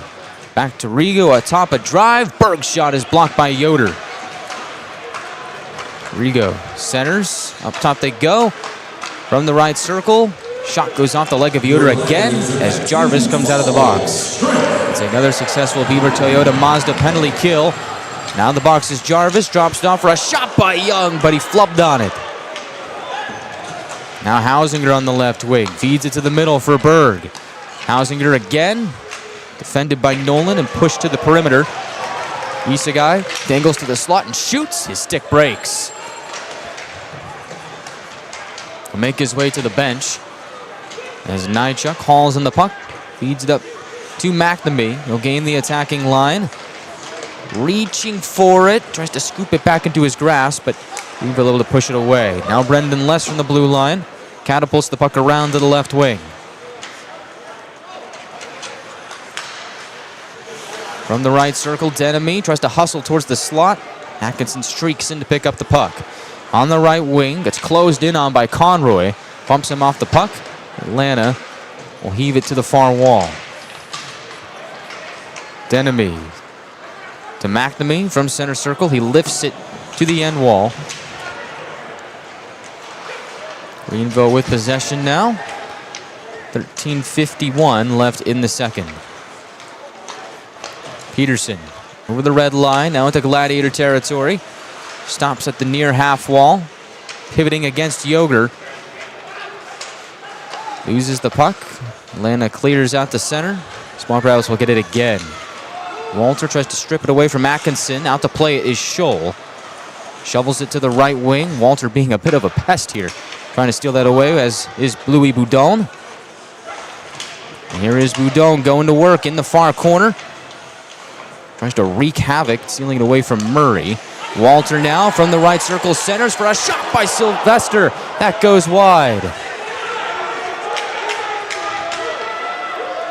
Sylvester back at it again on the far wall, but whistle blows. 13:03 left in the second. Looks like it's going to be too many men on Greenville here. They had 6 guys out there for a decent minute there. And it looks like Dante Sheriff is going to serve this. So Atlanta back to the power play. When we come back, they lead it 1-0. And they already have a PPG today. We'll see if they can double down. 13:03 left in the second. This Thanksgiving, you can count on Kroger. You get up high quality and down low prices. Up high quality with our exclusive brands and down low prices on all your Thanksgiving needs. Because at Kroger, quality and low prices always come together. Kroger, fresh.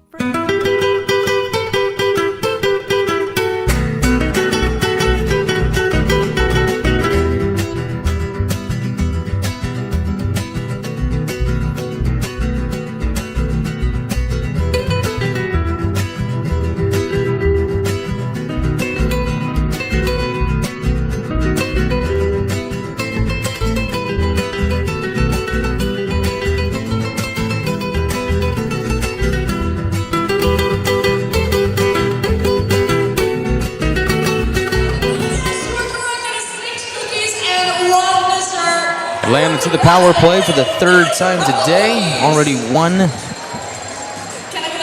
goal on the board. Coming off the stick of Cody Sylvester on the man advantage at the tail end of the first period. Faced off on the near circle. Alex Young will take it to kick off the Eco-Electric power play. Dante Sheriff in the box on a too-many-men call. Off the face-off, Greenville gets out the center. They have numbers short-handed, 2-on-1. Berg to the inside, looking for Shandor. Pass was behind. Now it is Sylvester to the right wing for Walter. On his forehand, chops it off the end wall to the left wing for Boudon. At the point, Young is there. Tries to swerve towards the net. Finds Boudon at the circle, quickly back to Walter. Creeping on in, has Young at the goal line, centers, Boudon doesn't shoot, delays to Nychuk, cross ice, Sylvester. His shot is blocked by Rigo. Sylvester working at the half wall, plays it to the line. Nychuk fires high and wide. Walter from the goal line, holds, tries to feed it to the slot, ends up boomeranging back to him. Battle for it in the near corner. Sylvester is there for Atlanta. Two Swamp Rabbits trying to weasel away from him. Extended battle, leaks out to Walter, jabs it to the far corner for Young. He will center, hits the skate of Boudon. Greenville picks it away and goes up ice. 2-on-1 again. From the right side, they drop it and they lose it. Young has it, 3-on-2 for Atlanta. To the left side, off the skate of Nychuk, and they can't claim it back. There's a good chance up ice for Carter Savoy, short-handed. He just had the puck roll off of his stick. That set up the 3-on-2 for Atlanta, and pretty much the same story for them. Yeah, just a little ugly for everyone to start here. Atlanta offside with 18 seconds left in the power play. And that just adds to it. Not ideal. No. Start that power play. Greenville gets a 2-on-1 because it looked like Boudon and Walter just skated into each other off of the face-off. Greenville able to gain possession. 2 2-on-1s for Greenville in this penalty kill so far. 0 shots on net. Neutral zone face-off won by the Gladiators. Second unit out there as Lind pushes it to Furiolo. On the left wing, connects with Cipolone. At the half wall, up top he goes. Lind to Furiolo. Now Nolan top of the right circle. From the goal line, McNamee fires off the outside of the cage. Penalty expires, we're back to even strength. Atlanta still with the puck. Lind on his forehand, swipes it up top. Furiolo gets a jab at it. Dante Sheriff will steal it away. Across he goes to Isagail. Pass to the inside, gets to Hausinger. His shot is blocked. He'll take it back, rush it towards his right. Sheriff off the end wall to Isagai. Atlanta takes possession back. Nolan on the right wing. Drops it off. Lynn will shoot. Save made Scholl. Rebound to Nolan. He'll pop out on the far side. Twists and turns. Tries to get away from Murray. Into the bench. Greenville up ice. Sheriff on the right wing. Puts a shot on goal. Kick save Hyder. And a second one to boot. He denies Isagai on the third chance. Now Atlanta goes up ice. Burns working in deep from the far corner. Tries to go from low to high. Greenville gets in front of it. Conroy retakes possession back in the neutral zone and slams it from corner to corner to the far wall. We're on the forecheck, pushes the puck deeper. Burns going to work against Beaudry on the far corner. Does not win that battle as Greenville pokes it out the center.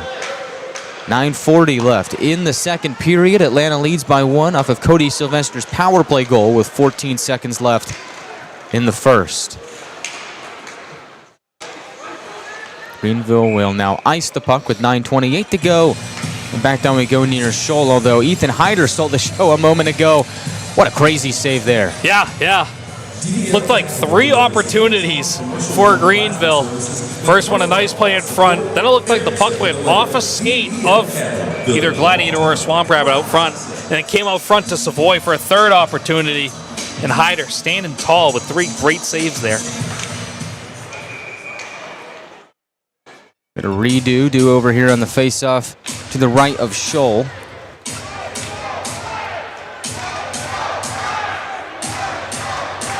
First line out there, Boudon, Walter, and Sylvester. Greenville's won the faceoff. They'll retreat behind Scholl. Now Lavelle swoops out towards his right. Gains some steam out of his own. On the entry, pushes the puck down behind Hyder. Working against Jarvis, leaves it for Mastrodonato crashing in. Pile up behind the net.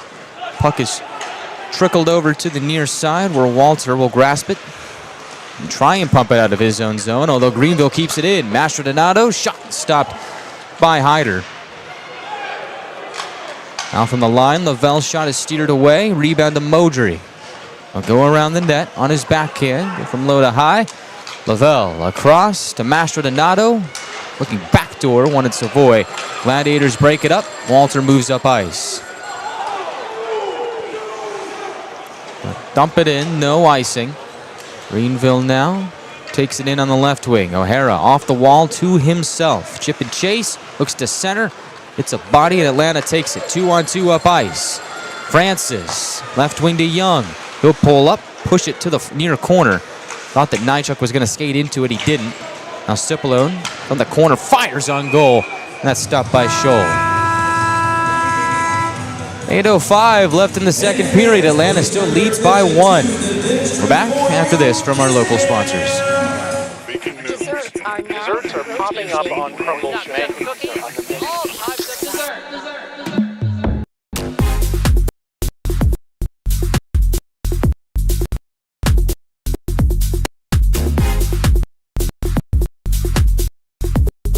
More than just cookies.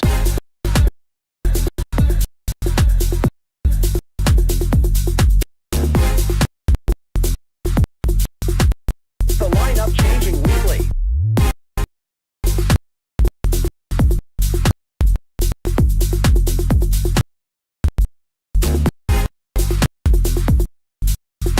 Desserts now in rotation.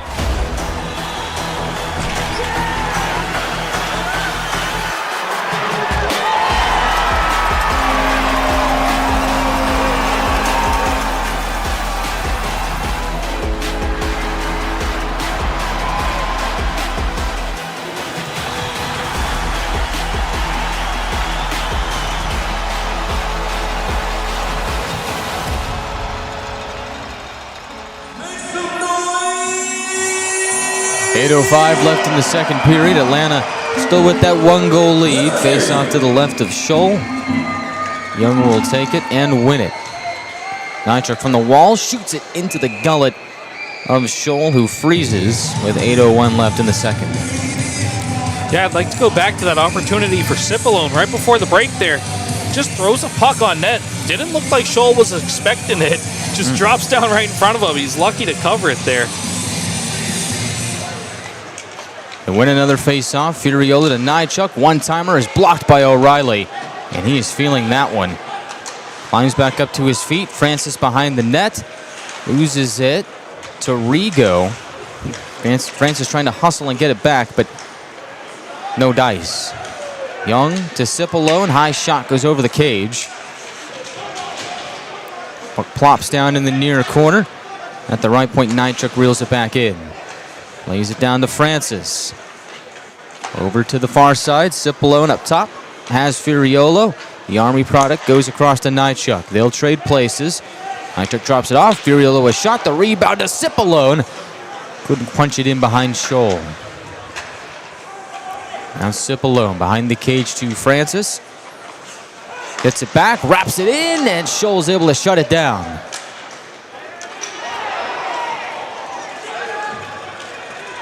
Back at center ice. Young gains the attacking line. Pulls up and shoots wide of the cage. Rebound to Denemy in the far corner. Just to kick it to the point. Lind crashing in. Fresh off the bench. Just to scoot it back to Denemy, but picking it away is Rigo. Left side. In tight. Peterson. Backhand try is stopped by Hyder.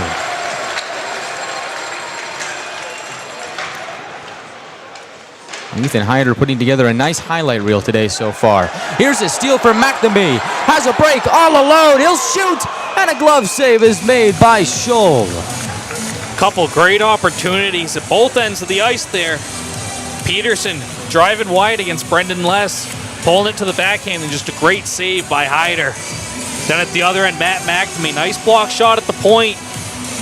Carries it in and alone on the breakaway. Tries to go low glove, but a better save by Scholl. We have to give Scholl some credit. He has put together a nice game as well.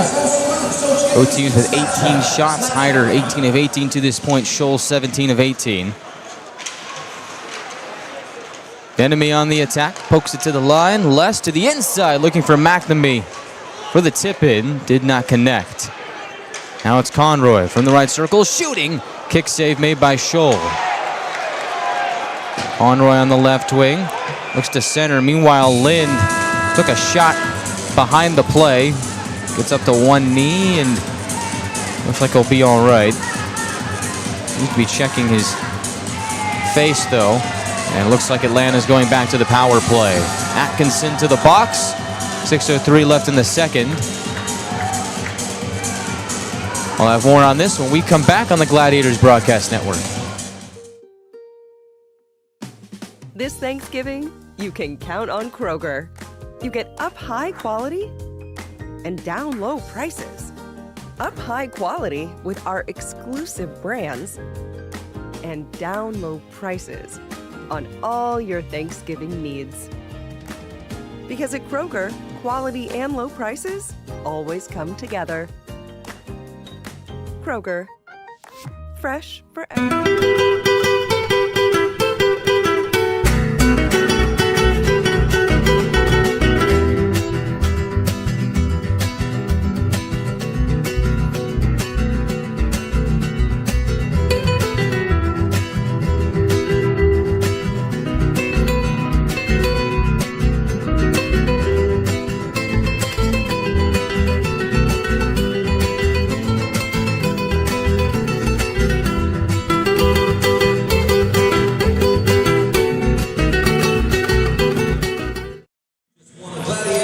Before we went to break, Kalen Lind got hauled down right in front of the net front. Should send Atlanta to the Eco-Electric power play. The penalty goes to Atkinson, and he is not going to take a seat in the penalty box. He is going down the runway to the tunnel. So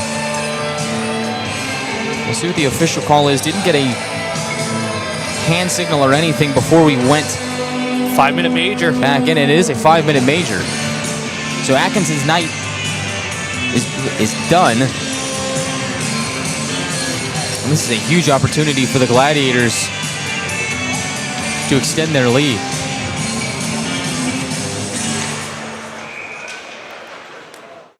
And a do-over here on the face-off to bring us back to live action. But Andrew, what a huge opportunity. Yeah. Good thing is, usually 5-minute majors are called when a player gets injured. It does look like Kalen Lind is still on the Gladiators bench, so that is really good news because he was down for a minute there. Yeah, Lind returning to the lineup after missing the last 3 games. Young to Boudon on the right wing. Young again, below the circle. Fakes a couple of shots and hangs on. Lays it to the line for Nychuk. Drifting towards his right. Returned it to Young. He'll shoot, save. Scholl the rebound in front for Walter. He can't punch it in. Puck is swept to the near corner. Greenville picks it free, and they will blast it out. A couple good opportunities for the Gladiators to start this power play here. You have 5 minutes to work with, so got to be patient here. You got a lot of power play time. You don't have to rush it like you normally would on a 2-minute power play. Walter brushes it right side for Young. Plays it to the line, and Nychuk can't keep it alive. Tried to swipe at it, but just out of reach. Young in on the right side again. Connects with Boudon. They'll trade places. Boudon creeping down the wall. Drops it to Sylvester. At the line. Returns it back in. Top of the right circle. Holding. Shoots. Wanted to tip it in front from Boudon, but did not get it. Greenville with the rebound. Lifts it to the line. Leaping was Nychuk, but unable to keep it in. Just a step out. They're forced to shovel it back in. Already a minute and 20 seconds gone by on this power play.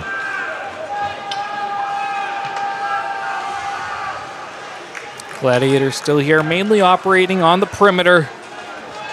It was a good look by Sylvester looking inside to get a tip from Boudon, but not many great opportunities in this first minute and a half on this 5-minute major.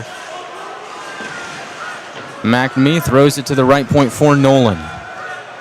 Down low, connects with Lind, up top to Firiolo. Fakes the shot, return to Nolan, right side shot, blocked by Scholl. Used the blocker to punch it away. Out to center they go. Yeah, great rebound control by Scholl. Punched that one all the way out into the neutral zone. Back in is Nolan on the right wing. Stops in the near corner. Pushes up to the right point for Firiolo. Will blast it to the left wing for McNamee. Centering feed off a stick in the high slot. Nolan fights to get it back. From the right point, steers it down low. Lind in tight. Can't punch it in. Scholl is there. Yeah, it was a good opportunity for Lind there. Taking that one hard to the net, just couldn't corral it. Had a little trouble handling it. Easy save for Scholl there. And if you're the Gladiators, you don't want to take a penalty here that would end this 5-minute power play. And now we do have the verdict on the Atkinson penalty that has us in this scenario. It was a cross-checking major that sent him out of the game and did get a game misconduct for what he did to Kalen Lind. Yeah, it looked like it was just a battle between Atkinson and Lind at the side of the net. Atkinson got him up a little high with the cross-check, and his day's over. And that is a significant loss for Greenville, as there still is a lot of time left in this game. 3:38 left in the second period, and they've lost arguably their best defender. Now Greenville down to 5 defensemen. We'll see how they play this for the rest of the day. That is a huge blow for the Swamp Rabbits. Still 2:30 left on this Atlanta power play. And with it being a 5-minute major, they can score as many times as they please until the clock drains out on it. But so far, not much. It's another clear for Greenville. Alex Young will start the next charge. Walter from the right side takes in the pass. Defended by Hausinger, clearing attempt held in. Sylvester from the right wing, scans the ice, finds Nychuk, cross ice they go. Young reels it in, simmers it down. Back to Nychuk, Sylvester, one-timer, fought off by Scholl. Rebound grabbed by Isagai, and he will clear. Yeah, nice look from Nychuk down to Sylvester there for that one-timer. Scholl for a minute made the save, didn't know where it was, but a nice clear by Greenville here. Atlanta right back in on that last play, trying to set up Sylvester and Young for those one-timers. Here is Sylvester at the right point, across to Nychuk. He'll shoot. Deflection by Cipolone goes wide. 1:22 left on the power play. Sylvester to the circle for Boudon. Out in front is Cipolone. Can't shove it in. Nychuk at the line. Over to Sylvester from the right wing. Cross ice off the skate of Young. Bit too hot to handle. Yeah, just trying to force a little bit. Here's the steal for Greenville. Lavelle shorthanded, centers. One at Poisson, just out of reach. And a lucky break for the Gladiators. That's another shorthanded 2-on-1 for Greenville. And again, no shots on goal.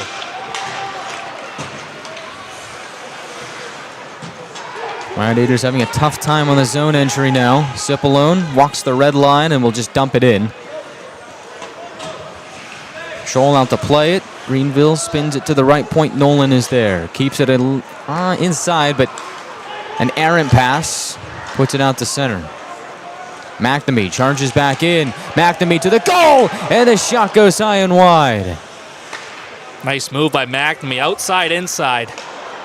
Firiolo dances towards his left. 15 seconds left.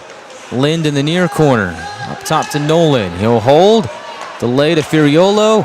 Bangs it down low. Lind in front. One-timer. Pushed wide by Francis and out of play. Had to be the Gladiators' best opportunity on this 5-minute power play. Gets low to Lind. He has a good look at it. Ends up on a stick of Francis for a one-timer. And he just misses it wide. And Scholl really had to sprawl out in an attempt to make that save. And he appeared to be a little bit shaken up after that. Tried to stretch out his right leg. We'll keep an eye on him. It looked like a bit of an awkward play there for the Greenville netminder. He will stay between the pipes. It appears to be all right. Meanwhile, the penalty expires, and John Parker Jones, who had been serving it for Atkinson, comes out of the box. On the right side, O'Reilly drops it off behind the cage. Emerges on the near side on his forehand. Tries to rip a shot away, but was defended nicely by Les. New Jersey native locates Conroy, puts it in the neutral zone. Atlanta moves on the fly. Francis makes his way to the near corner. Gets divorced from the puck by Berg. Puck is contested in that corner. And eventually Denemy has it. From low to high, Conroy fires into the glove of Scholl. Yeah, nice look by Denemy. Getting that puck up there to Conroy, looking for a shot on goal. Scholl sees that one all the way. Easy save with the glove, but Guy, as you said, Scholl still looks a little shaken up here. Trying to shake out that right leg a little bit. Makes you wonder if he will return for the third period. The backup is Pierce Charleston. We have seen him before in the season series, and that was in the 4-2 win that kicked off the homestand last Saturday. And that was the last time that Charleston saw some action. He stopped 28 of 32 that day. As we continue to monitor the condition of Matthias Scholl.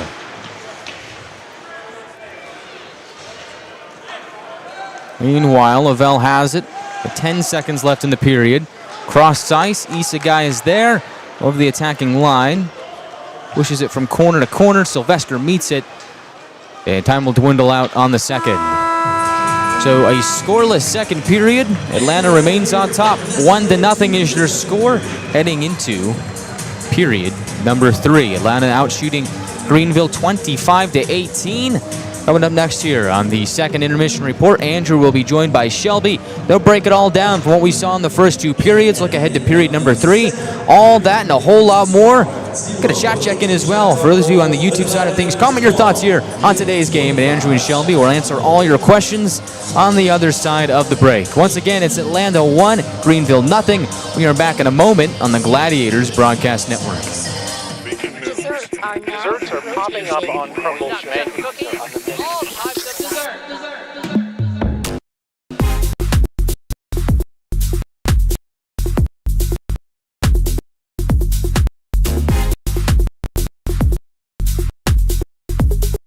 More than just cookies.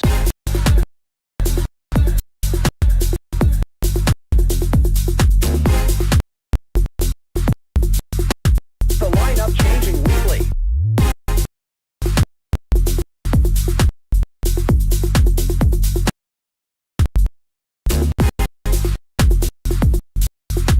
Desserts now in rotation.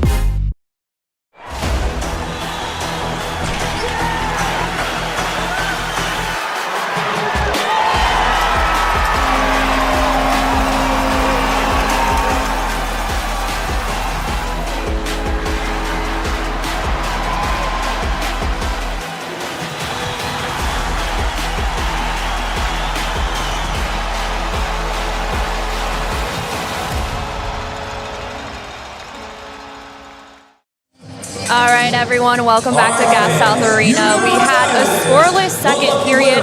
The Glads have won with 25 shots on goal. Greenville Swamp Rabbits 0 with 18 shots on goal. So it looks like the Gladiators are out shooting Greenville this period. Did you see any good looks out there?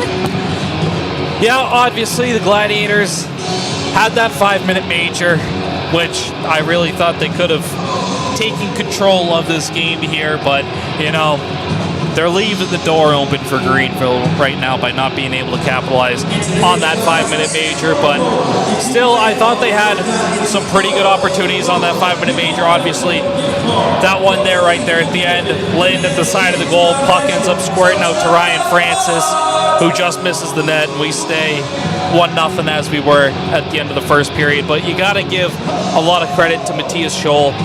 24 saves on 25 shots here. The Gladiators had some good opportunities in that second period to extend their lead, but I thought Scholl had a really good period. He stood really tall for Greenville. Do you think there was anything that the Glads could have done differently on their power play, and looking at that moving forward at other opportunities this game? Yeah, as I said in the first intermission report, what I really liked about the power play where Sylvester scored on at the end of the first period was that they did a really good job of attacking inside ice before Sylvester eventually scored. He had a good opportunity in tight where he ended up electing to pass, which ended up being a good idea because obviously he ended up scoring at the end of it. But yeah, I thought they just started that 5-minute major really slow. Obviously, 5 minutes is a lot longer than 2 minutes, but I think they got a little too complacent in the first couple of minutes on that extended 5-minute power play. And they did pick it up a lot at the end there, as I mentioned, the opportunity for Francis. But it was just kind of too little too late for me, you know. I would like to see them have a little bit more of a killer mentality on that 5-minute major. You know, they played it along the perimeter a little too much. I would have liked to see them attack inside ice a little bit more as they did on the power play where Sylvester scored. Yeah, I did notice a lot of turnovers there on that major penalty. Hopefully they can get together and kind of fix those power play woes moving forward. They had a few opportunities, but again, we got 2 power play goals back-to-back from last night's game and this game. We were kind of hoping to see something more from the Glads and maybe break that power play slump that they were going on, but unfortunately they could not do that with that major penalty. And I heard that you and Guy were talking about Atkinson got that penalty and he got a game misconduct. What does that mean for the Gladiators and the Swamp Rabbits for this third period of play? Yeah, so Atkinson obviously is a big loss for Greenville, top pairing defenseman, their team captain. In 16 games played this year, Atkinson 2 goals, 5 assists for 7 points and a +2 ± rating. Atkinson's been really good for Greenville all season. He's been very noticeable today, so that's a big loss for Greenville going into this third period. And obviously, you're down 1 defenseman. That means you're only left with 5. That means some guys are going to be getting short shifted. So if you're the Gladiators, you want to attack this Greenville defense very hard and make it hard on them. Chip it into the corner. Go hit those guys. They're already down 1 man. They're going to be tired in this third period, obviously. As Guy was saying, Greenville playing a very similar schedule as the Gladiators recently, but all of them on the road. So, you know, if you're Greenville, you're at the end of this road trip. You got 1 period to play. You're down your captain. It's going to be a hard third period for Greenville, and you want Atlanta to make it harder on them. Another problem that I saw with the Gladiators power play there, it happened during the 5-minute power play, but it also happened earlier on their power play, earlier in the second period. They gave up a lot of odd man rushes to Greenville shorthanded. And Greenville had 3 2-on-1 opportunities that I counted on the penalty kill. And luckily for the Gladiators, Greenville didn't generate a single shot on goal out of any of them. 2 of them just missed passes. 1 of them just a complete mishandle of the puck, just left the puck. Francis came back in, scooped it up, and the Gladiators were going the other way. But if you're the Gladiators, you got to clean up the power play in this third period if you get another opportunity. And you mentioned that they had a lot of shorthanded opportunities, the Swamp Rabbits, but Hyder has been making incredible saves, and we will talk about that when we come back from our break. Again, scoreless here in that second period, but the Gladiators are still up by 1. Swamp Rabbits is still at 0 at the end of the second period. We will be right back to talk about Ethan Hyder and do us a live stream chat check. This Thanksgiving, you can count on Kroger. You get up high quality and down low prices.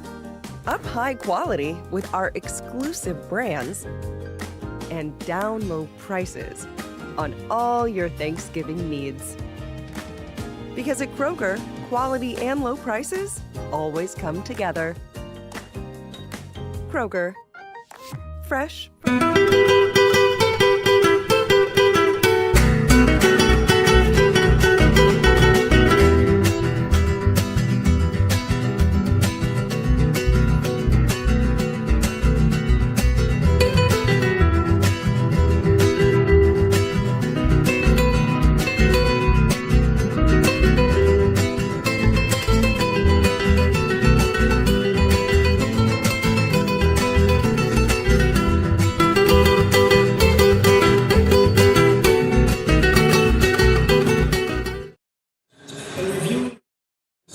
All right, everyone, welcome back to Gas South Arena.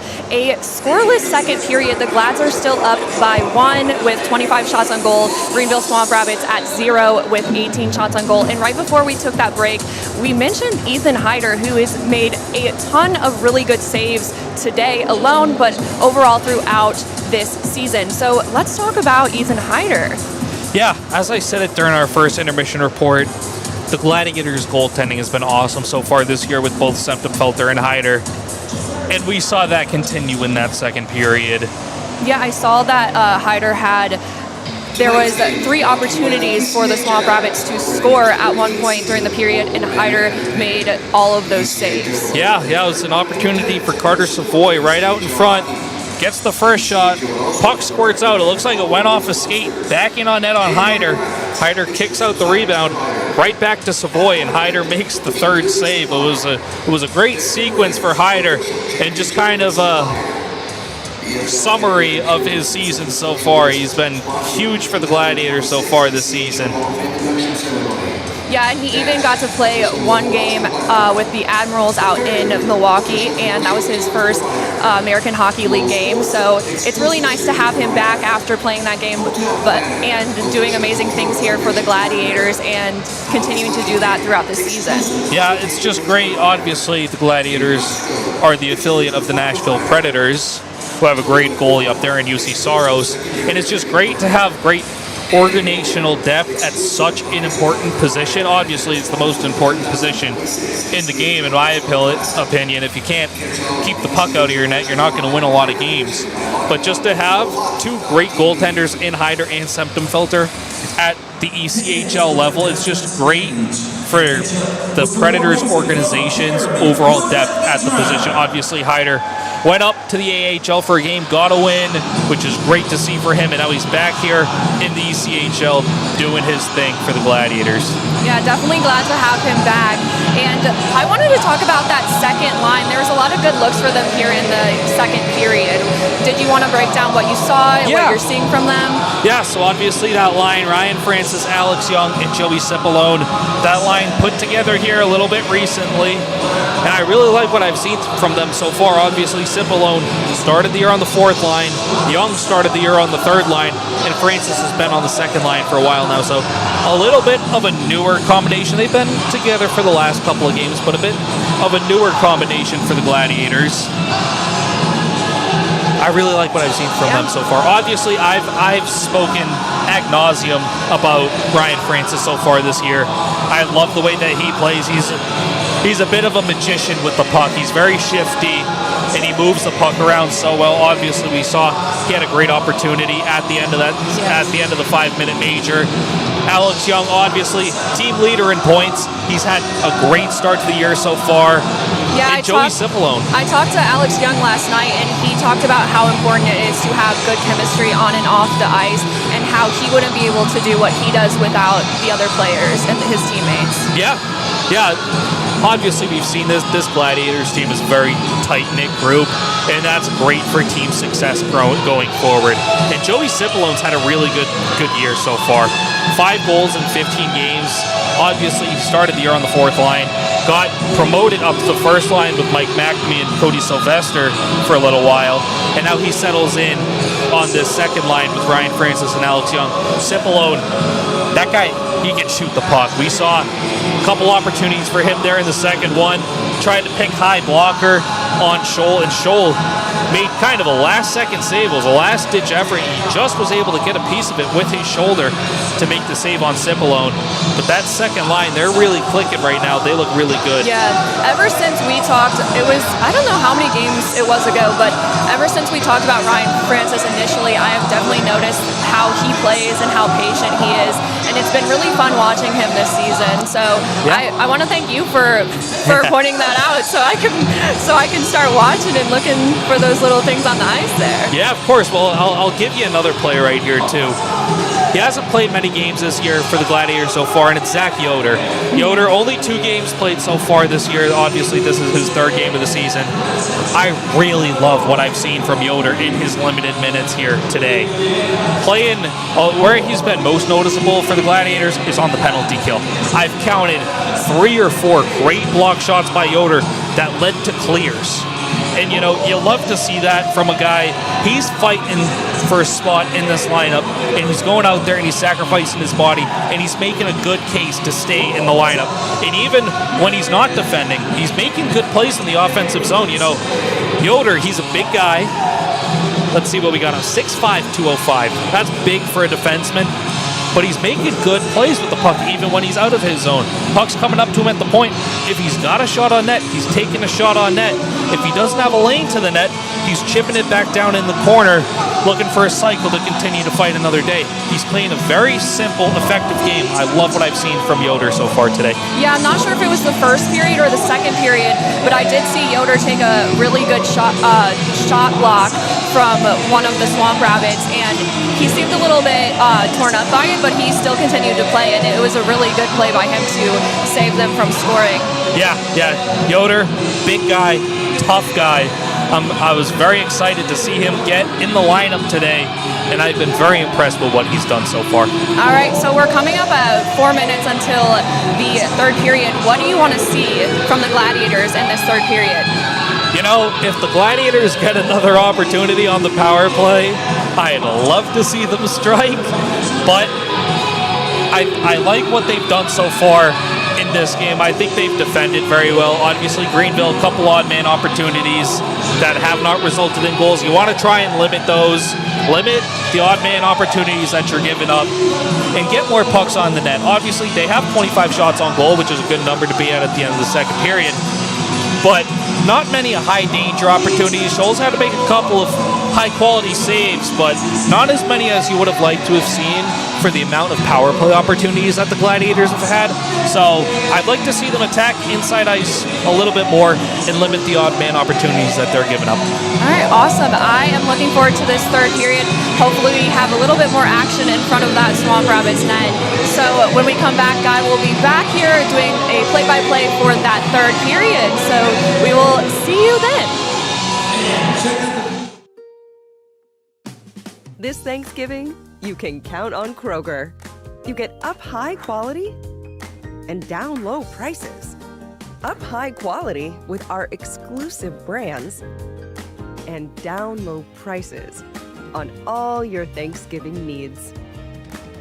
Because at Kroger, quality and low prices always come together. Kroger, fresh for...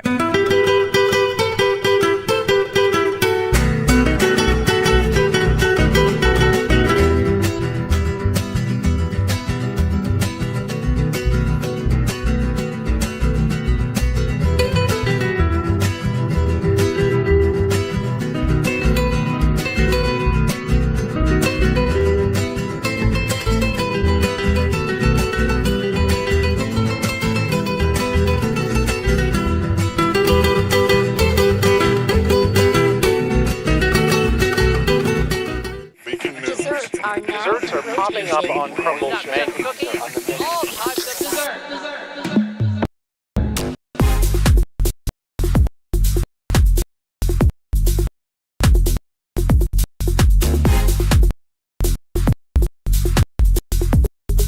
More than just cookies.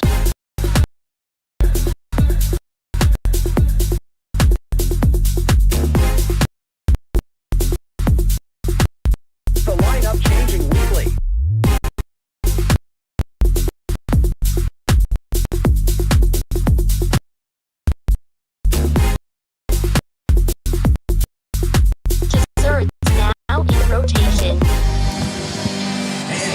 Third period on the horizon here at Gas South Arena. Atlanta leads by 1.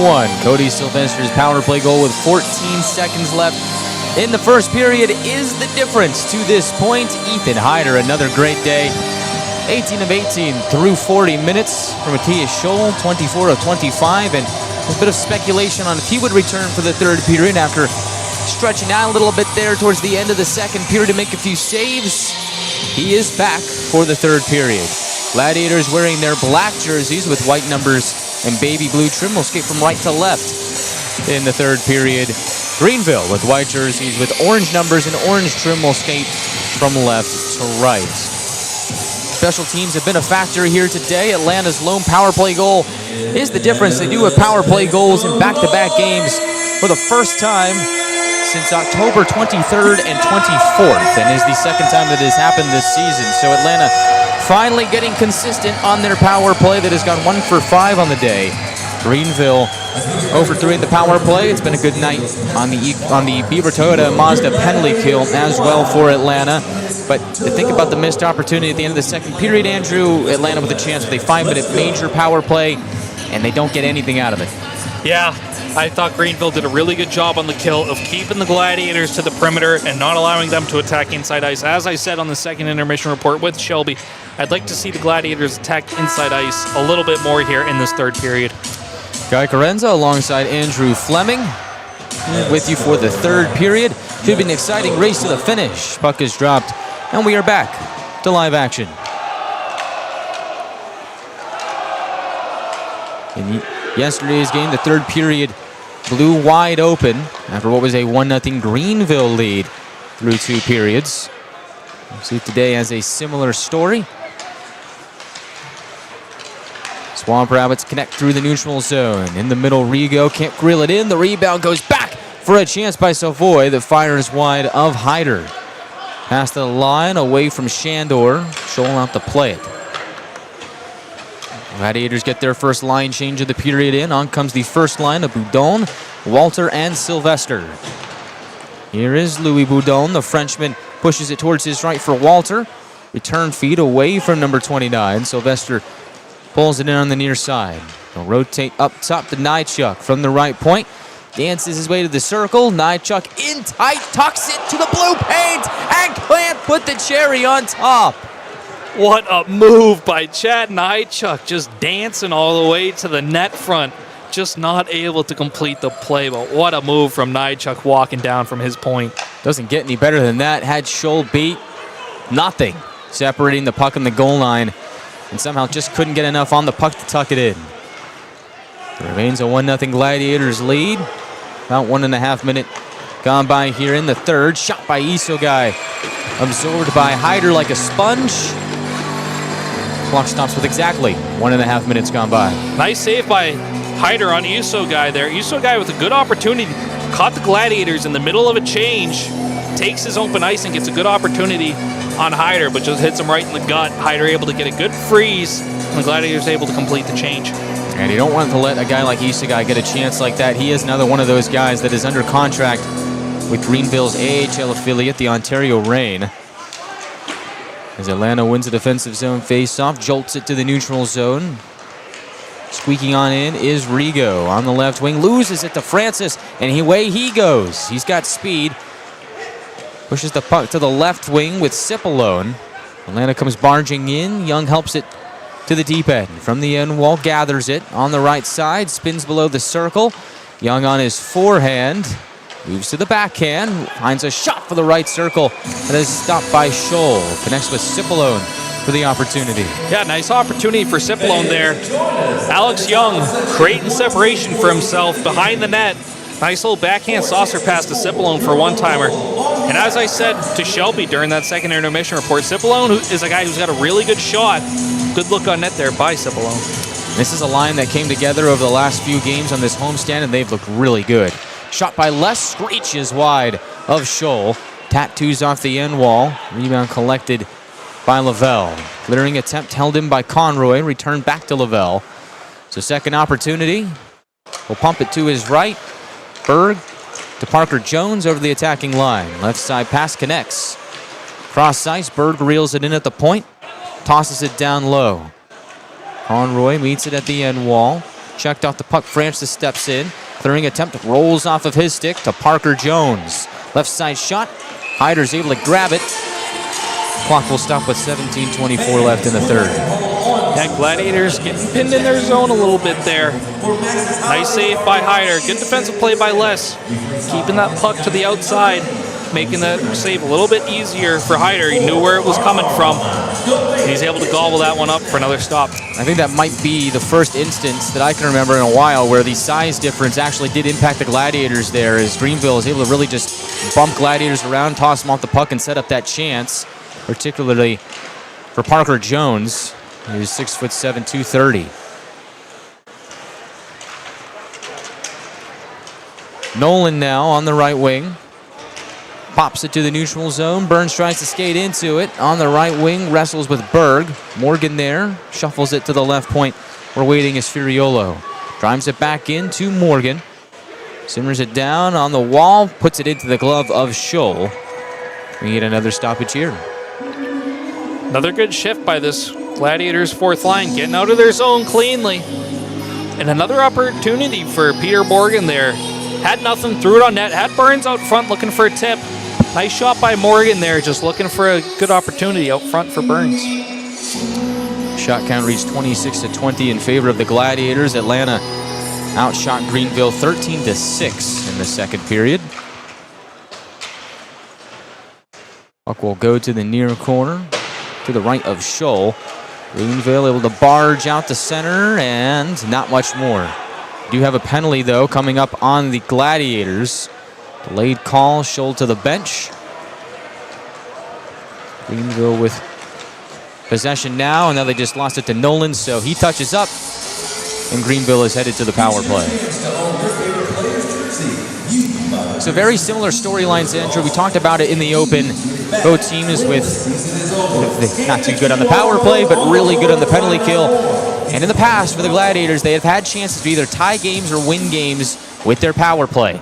Now we see that storyline take into effect for Greenville. They have a chance here in the early stages of the third period to tie this game on the man advantage. As for the Gladiators, back to the Beaver Toyota Mazda penalty kill. Conversely, this is something that has won them games so far this season. We'll see how they fare in this matchup. Yeah, I'm looking to see Yoder here on the penalty kill. A couple of really big block shots on the last couple penalty kills. Greenville with it, Savoy on the right wing wall. Off that wall to Lavelle up top. Left side, one-timer, blocked by Jarvis. Second opportunity, and they score. Dante Sheriff tickles the twine, and we are all tied up at 1. I said on the Sylvester goal that he scored in the first period, it was a perfect shot by Sylvester, and that was a perfect shot by Dante Sheriff. It was a great block shot by Ryan Conroy on Sheriff's first opportunity. Puck just comes right back to Sheriff, and he makes no mistake going high glove on Hyder. Two veterans in this league with the goals here today, Sylvester and Sheriff. We're all tied up at 1 with 16:19 to go in the third. So things get a little bit more interesting. Brand new game, top of the third. It is a power play goal for the Swamp Rabbits, off the stick of Dante Sheriff. For Sheriff, that is goal number 3 on the season, his first power play tally of the campaign. Centering pass off the stick of Hyder. Bodies collide in the slot as Brackett got dumped. Back to me, almost with a steal at the line as Berg juggled it. Greenville pops it back into Atlanta ice, and whistle blows with 15:46 on the clock. Yeah, it looks like that puck just hopped into the Gladiators bench for a second, hopped back out on the ice, so we'll have a stoppage here. But Gladiators, go ahead.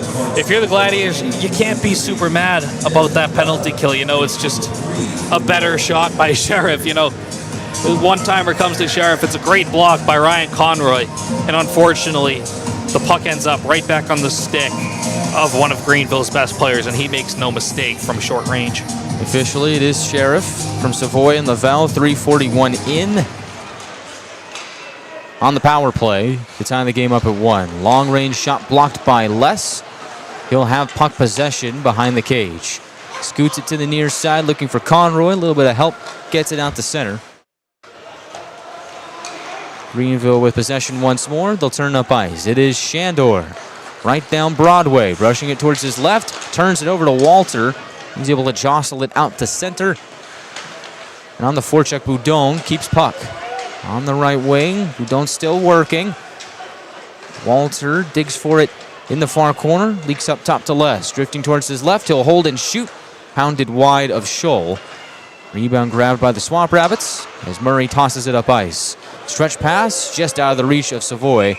Goes down as an icing on Greenville. 5:02 gone by in the third. Yeah, if you're the Gladiators here, you want to take momentum back in this third period. Obviously, Greenville getting on the board, tying this one up with that power play goal. Just a tough bounce for the Gladiators there. That puck ended up right back on the stick of Sheriff. You want to tack together a couple of good shifts here. Get momentum back on your side here. Both teams with a power play goal here today. Greenville 1 for 4, Atlanta 1 for 5. Furiolo at the line finds Francis. His shot hits a body and goes away from the net front. Greenville pops it to the line, and they can get it out to center. Looked like Atlanta had an opportunity to keep it in, but they could not. Right back in is Francis. Drops it off for Cipolo. Left circle shot is blocked by Murray. Rebound on the tape of Lavelle. Scoots it up to Mastrodonato. Remember, because of the game misconduct to Atkinson, Greenville down to 5 defensemen here for the remainder of the game. As Nychuk passes across to Young from the right wing, tattoos it off the near corner wall. Francis stays out on the forecheck as his line mates go off for a change. Parker Jones connects on the left wing. Pass to the inside off the stick of O'Reilly and away from Hyder. Morgan crunched on the near wall, centering feed. A backhand shot by O'Hara is collected by Hyder and frozen. 13:57 left in the third period. Dante Sheriff has tied the game on the power play. It is 1-1 when we come back to the loop.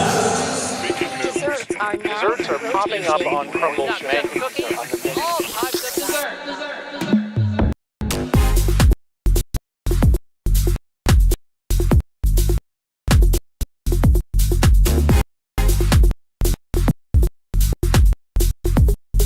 More than just cookies.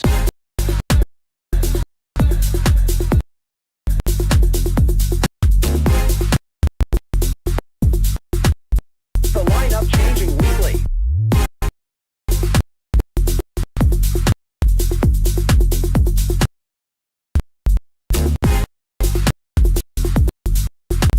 Desserts now in rotation.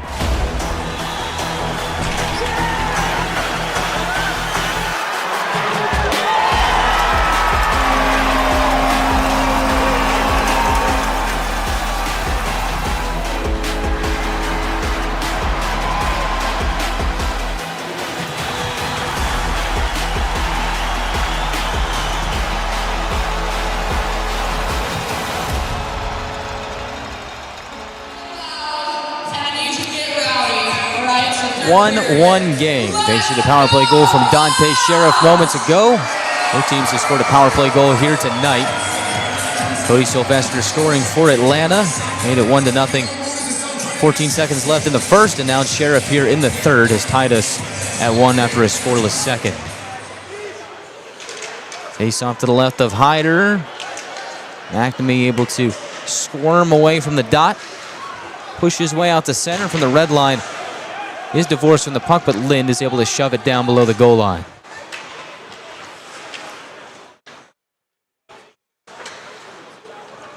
Greenville very methodical here. They'll wait this out. Rigo directing traffic behind the cage. Fans urge him to move along, and so he does. Pushes it towards his left, connects with Sheriff. The return pass behind the intended receiver in Rigo, and Greenville's offside. Yeah, how about that guy? The 27th ranked power play in the league, and the 30th ranked power play in the league, scoring against the first ranked penalty kill and the 7th ranked penalty kill. Go figure. I mean, all things considered. Seems like every time we draw up a nice storyline here in the booth, just throw that out the window. I mean, why do we even bother anymore? But you're right. It is an interesting factor that you think about the power play being not so hot for both sides coming in. ends up being the difference maker so far. And so we'll see if that trend continues, if both power plays are able to win their respective clubs the game, or if something else is in store. Sheriff pounds it around the horn to the near side. Gladiators get it out the center. That Sylvester line out there for Atlanta. Cody Sylvester with the goal here today pulls closer to 4th place on the Gladiators' all-time goal-scoring list, as he is 12 games away from tying Eric Neely. He's also 3 points away from tying Neely for 4th on the Gladiators' all-time point total as well. Loose puck at center. Boudon jabbing at it. Puck will roll back to Lavelle, and we'll get a lay of the land. And feed it towards his left. Isagai gains the attacking line, bounces to the right corner. On his backhand, tries to shift to the forehand. In tight on Hyder. Gladiators took away the real estate as Francis motors up ice. Tries to carry on the left side. Wrestled away from the puck by Brackett. And now Greenville turns up ice. 3-on-2 if they hurry. Pass to the right wing off the stick of Peterson and down. Behind the net he goes on his backhand. Shifts to the forehand, puts a shot wide. Rebound angled to the near wall for Modry. He'll jab it down below the goal line to Brackett. He exchanges. Peterson in tight. Shot is blocked by Young. Gladiators force it out to center. Greenville pops it back down. Swamp Rabbits get a line change in. Meanwhile, Francis over the red line, comes streaking back in. Puck off his stick. It's a steal for Peterson. On the right side, Peterson shoots. Low glove save for Hyder. No rebound. Yeah, a little bit of a complicated save for Hyder there. Peterson cutting from right to left, shooting back across the green. Hyder able to stick out his glove. Make that nice save there. I think you go back to the callbacks of everything that we drew up for the pregame. We talked about the special teams battle. That's come into effect. But what was the other thing we talked about? Goaltending. Seen a really good performance on both sides. Hyder and Scholl. See who comes out on top as Savoy tries to cut towards the net mouth. Ends up getting dragged down. Wanted to call, did not get it. Yoder behind the net. Pushes it towards his right for Jarvis. He'll shimmy it to the neutral zone for Nolan. He'll chuck it down below the goal line. Out to play to Scholl. Scoots it to the neutral zone, regained by Nolan. Has Yoder, the Georgian native. Will slam it off the stick of Boudon and in.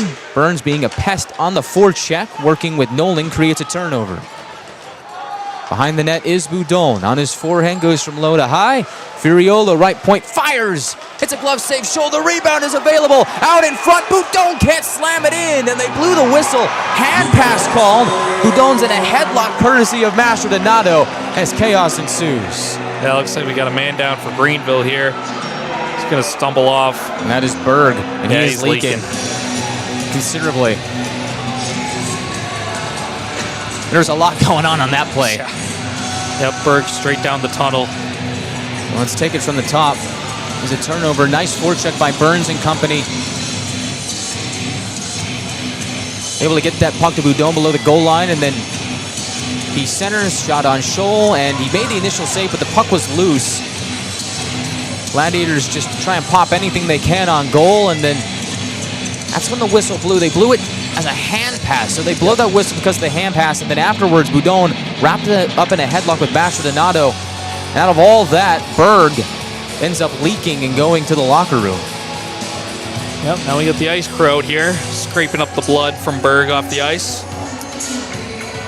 And I beg your pardon, there was so much going on that play that I didn't quite catch what happened to Berg that led to him losing a bit of blood there.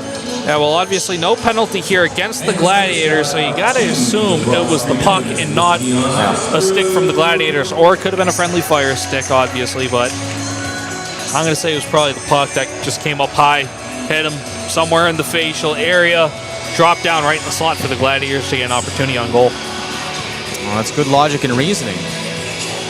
I try my best.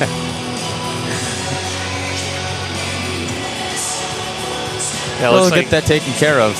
Yeah, it looks like they've just got a trail of blood all the way to the bench, so this might be a minute here for the ice crew. Not the first time it's happened this year. Oh, no, we're ready to go here. Looks like they got, I think they might have missed a spot at the top of the far circle there as Swamp Rabbit's going to go in there and try and scratch that off.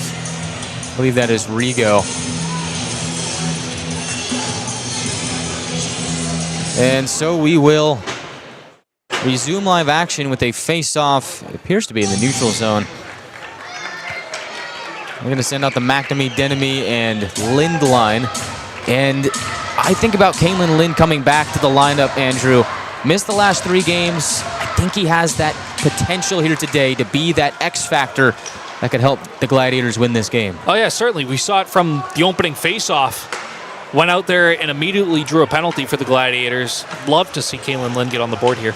Turnover in tight, shot on Hyder, and he's able to force it away. Mastrodonato with the steal, trying to put it in the back of the net. Here's Savoy, back to Mastrodonato, and he's denied again by Hyder.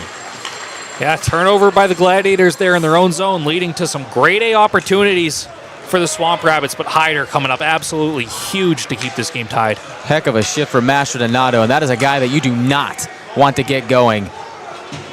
Had a sensational year with Utah last year, is under contract with Ontario. Has 5 points in his last 2 games. Drop pass, Hausinger can't rip a shot off from the right circle. Boudon scampers to neutral ice and tosses it down to the right of Scholl. He'll come out to play it. Shovels it back up the wall. Conroy is there, but can't keep the play alive. 3-on-2 developing up ice. Hausinger to the left wing, back to the middle. Rigo has it bounced off the puck. Nice play by Conroy.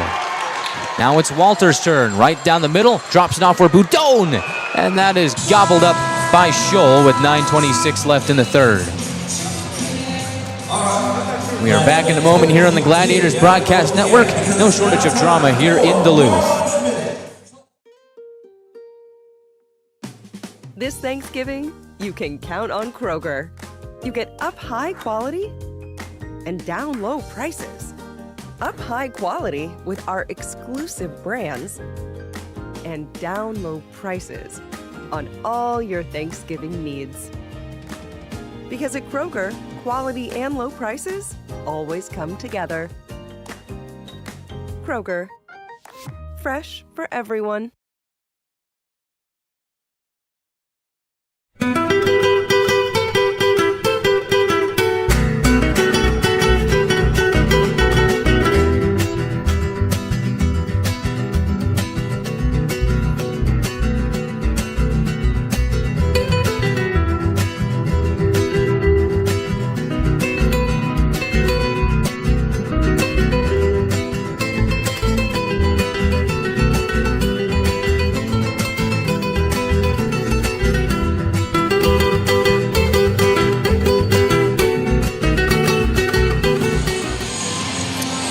.26 left in the third period. Guy Chiarenza alongside Andrew Fleming.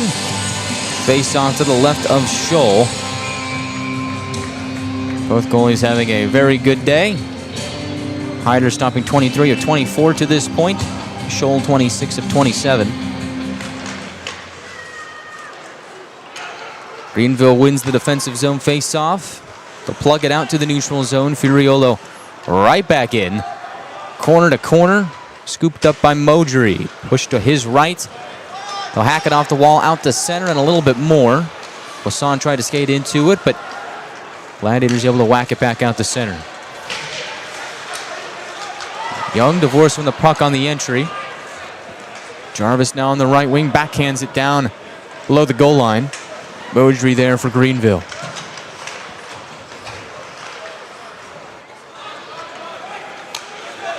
Pushed out to center again. Jarvis fires on goal. Glove save Scholl. And we stop with 8:42 left in the third. So you think about the road ahead for the Gladiators, and mark my words, they will be on the road. This ends the 5-game homestand. Atlanta 3-1 on this 5-game homestand. Looking to make that 4-1 with a win here today over Greenville.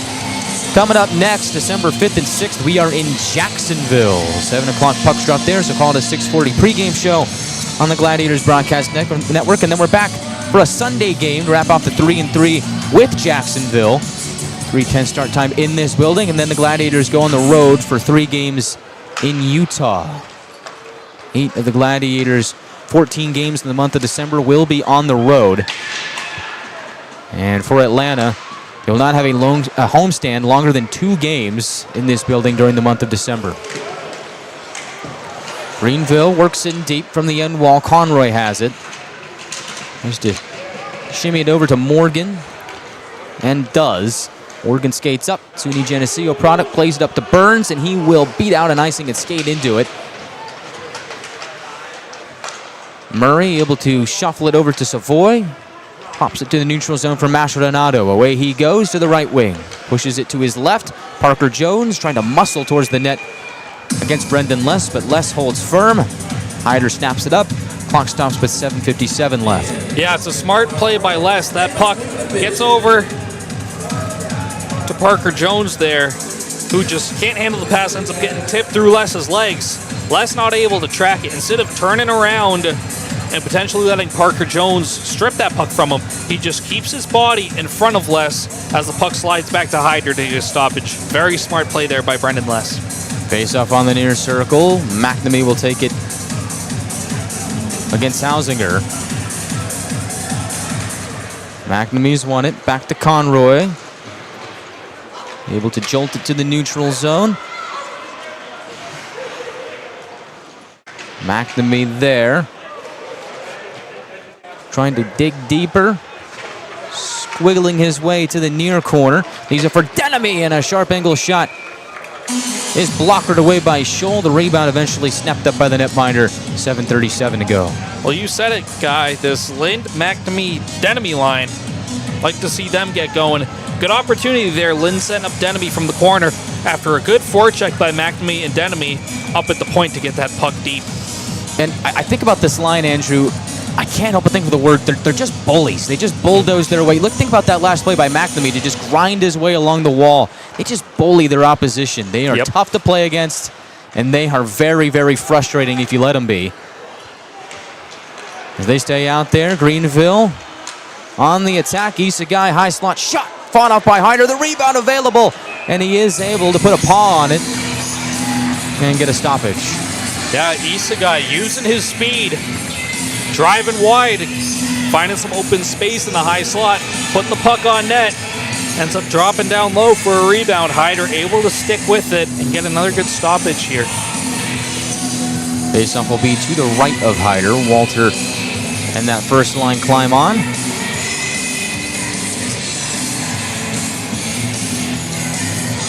Boudon has extended his point streak to 4 games with 1 goal and 4 assists. Think about Isaac Walter, though. He is on a 3-game point streak coming into the day. 2 goals and 1 assist. I think we've yet to see his best shift here today. Nychuk, cross ice off a stick to the far corner. Boudon is there to meet it. Beats out Murray to the puck. Boudon wrapped up by Murray. He is able to get one last punch to Sylvester. Working in the corner. Greenville slips it free. Through the neutral zone. Not enough steam for an icing, so Firiolo able to beat out Peterson to it. Turns up ice from the red line. Blasts it in.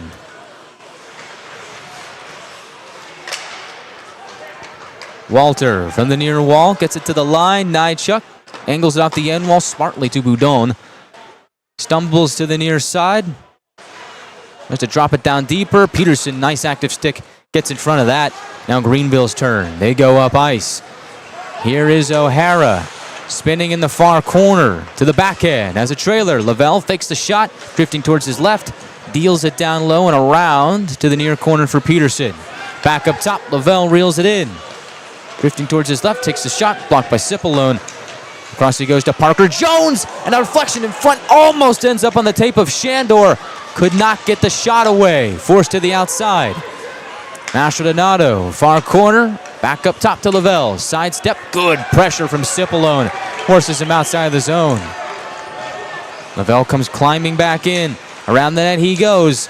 On his forehand, stops. Looks to center. Poke check Hyder. Forced behind the net. Second attempt. Makes its way inside the pads of Hyder. Able to stop it on the goal line. 5:44 left in the third. All tied up at 1 here in Duluth. High drama here at Gas South Arena. We'll find out how this one ends when we come back on the Gladiators Broadcast Network. Desserts are popping up on Crumble's menu.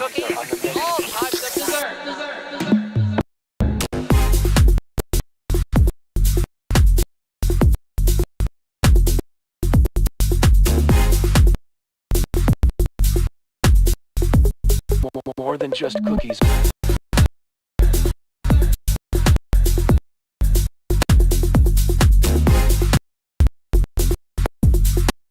The lineup changing weekly.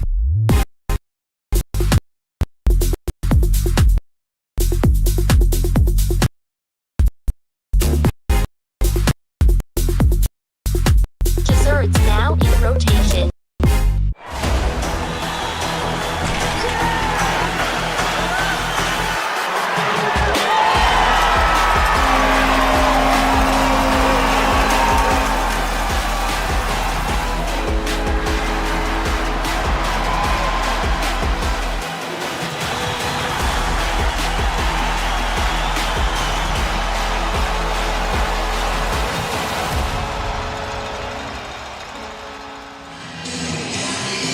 Back to Duluth. Looks like we're set for another exciting finish between these two rivals.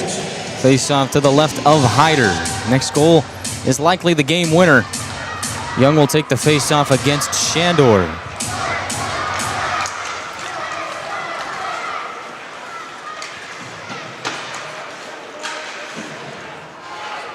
Berg at the line, fires wide of Hyder. The rebound available, and Cipollone cleans up shop. Rigo was lurking there, had a good look, but Cipollone able to cut it off.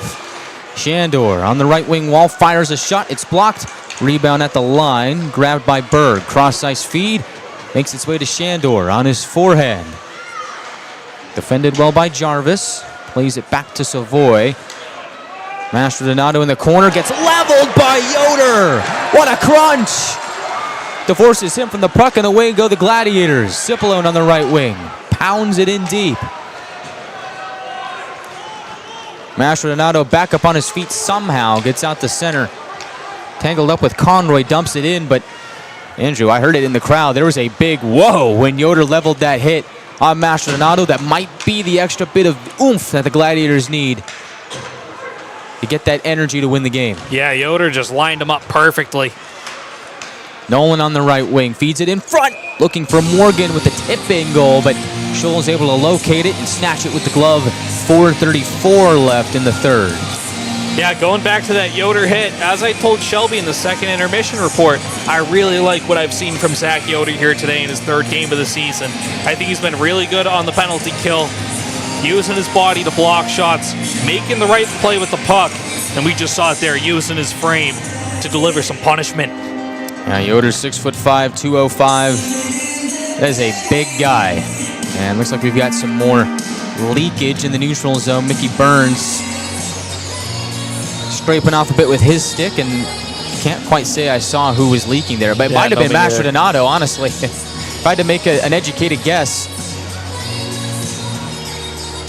Although the trail does lead somewhere near the Gladiators bench, so who knows. Got the ice crew back out here, scraping up some blood. Ice crew getting some good ice time here. Logging a couple of shifts here today. Big props to our ice crew. They do a great job. Getting their money's worth here today. So 4:34 left in the third period. I see the shot count, Andrew, 27 in favor of the Gladiators. It's been a nice day putting shots on goal for Atlanta after it was a bit of a rough go at it through 40 minutes yesterday. Yeah, it's been a pretty tight game overall today, I feel like. You know, I mentioned it a little bit in the first period. We're playing ping pong a little bit back and forth, and I feel like we've kind of settled back into that. Both teams getting some good opportunities at both ends. But I like what I've seen from the Gladiators to here shooting the puck. They're not looking for the perfect shot today, you know. They're just looking to get the puck in the area of the net, and I've said it before, good things happen when you put the puck on net. Gladiators this season average 28.4 shots for per game. That is 25th in the ECHL. So, all things considered, the Gladiators are winning games, so you win them any which way you can. But in terms of putting shots on goal, the Gladiators certainly seem to favor quality over quantity.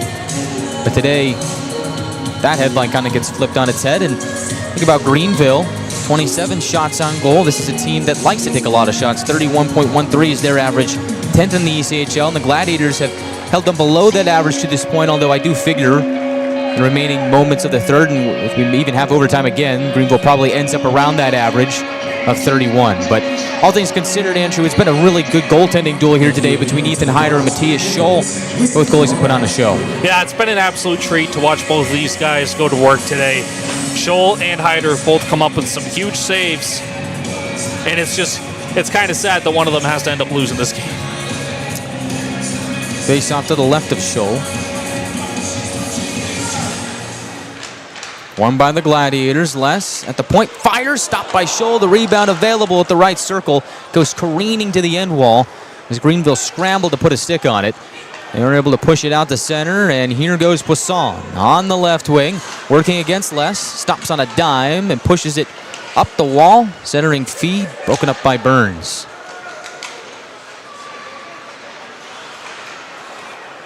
Conroy has it at center circle, jabs it to his right for Les. That's been a great D pairing for the Gladiators this season. They head off. On comes the Nychuk-Furiolo pairing, which again has been really good as of late. Saw them together to start the season, got mixed up a little bit, and then returned here during the homestand. Nychuk to Lind in the neutral zone, backhands it to Denemy, centers for McNamee. Can't get a shot off though, forced to the outside. Battle in the near corner, Lind behind the cage.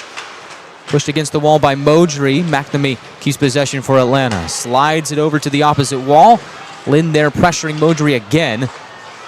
This time the Greenville Swamp Rabbits are able to scamper out to center. Modry puts it wide of Hyder. He'll chase after it. We'll get there first. Modry to Savoy. On the backhand, plays it to the line. The hold and shoot. Glove save Hyder. 3:10 to go. Nice save by Hyder there. Didn't look all too dangerous, but there were a lot of bodies in front of him there.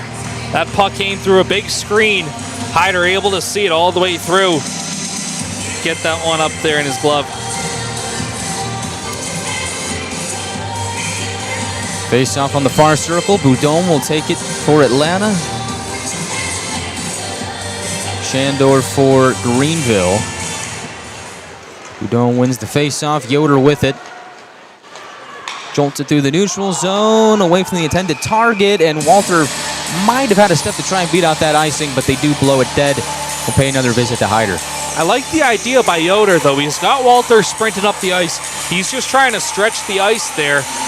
See if Walter can maybe beat out the icing for a good opportunity on end net. I know you end up with the face-off back in your own zone, but I like the idea by Yoder there, trying to get some offense going. And to add on to that thought, I think, if I'm the Gladiators, you take that liberty all day, every day, because you just came off a whistle. You were just able to get a line change in, so you're not feeling the effects of having tired bodies on ice. If Yoder hits that pass to Walter, that is a really good chance for Atlanta. So you're right, a very good look there for the Gladiators. Savoy tries to weasel his way to the slot. Atlanta pushes the puck to the outside on the near corner. Savoy gets it back, sends it to the slot again. Angles off a skate, held in at the line. Shot by Rigo, blocked by Sylvester. Boudon snatches the puck and turns up ice. Brushing it towards his left, has Walter on the move. Turns and spins it to the right side. Sylvester jabs it to the near corner. Walter there at the line. Jarvis fires off a stick and wide. In the near corner, Boudon's got it back. The Frenchman drops it for Walter. The Swedish forward tries to shove off a Swamp Rabbit on top of the puck. Meanwhile, Jarvis heads off. On comes Les. Greenville peels the puck away from the corner. 2:10 to go. Swamp Rabbits dip it into Atlanta ice. And now the Gladiators get a wholesale change in. The young Cipollone Francis line steps on, and here is Francis motoring down the left wing. Backhands it over the cage. Nifty look there from 86 in black. Momentum carries the puck out to center. Greenville trying to take it in stride. O'Hara closed in on by Les and forced back out to center. 100 seconds left in regulation. O'Hara on the right wing. Stops below the circle. Gets it to the line. Lavelle shoots. Flagged down by the stick of Young. Poked out to center. Tried to hit Francis on the move. Springs back to Cipollone on the right wing. He'll shoot. Snapped up by Scholl. Stoppage with 1:20 left in regulation. Yeah, right idea there by Cipollone. Had a couple of guys trailing him close behind. just puts a shot on goal, gets an offensive zone face-off here. Niner down to 80 seconds in regulation.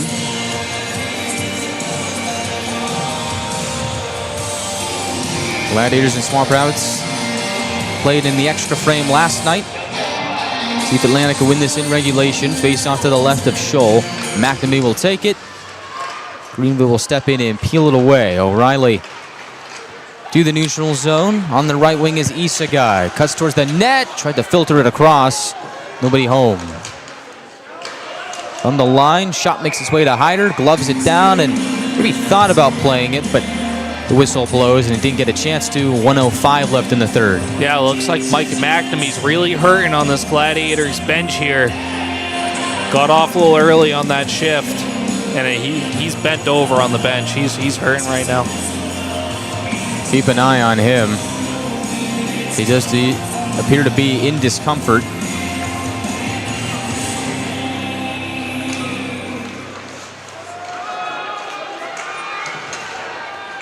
We have 1 minute to go. 1 minute left in the third period. All tied up at 1. Greenville lobs it down deep. Brackett oversteps. O'Reilly keeps it. Has it twisted away by Nolan. And away he goes. Ryan Nolan rumbles down the right wing. Finds Denemy in stride. Denemy gets to the corner. Gets taken down. No penalty here. They'll jam for it at the end wall. Cipolone on that line with Nolan and Denemy. Takes a couple swats at it, but can't possess for Atlanta. 26 to go. Denemy takes it in at center circle from the red line. Slides it over the blue line of Greenville ice, and right back in comes Lavelle on the right side. Scoots it to the end wall. Savoy is there, loses the puck. Here goes Walter.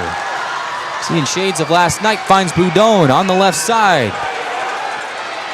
Whittles it down low to Walter, but time will run out in the third. And for the second straight night, we are going to overtime. We find ourselves knotted at 1 apiece. So we'll go to 3-on-3 overtime, 7-minute overtime period in the ECHL, unlike the NHL, which has a 5-minute overtime period. Overtime consisting of 1 7-minute period.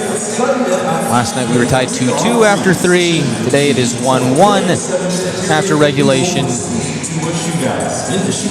Greenville is 1-1 in overtime this season. Or excuse me, they are 1-0 in the shootout, 0-1 in overtime.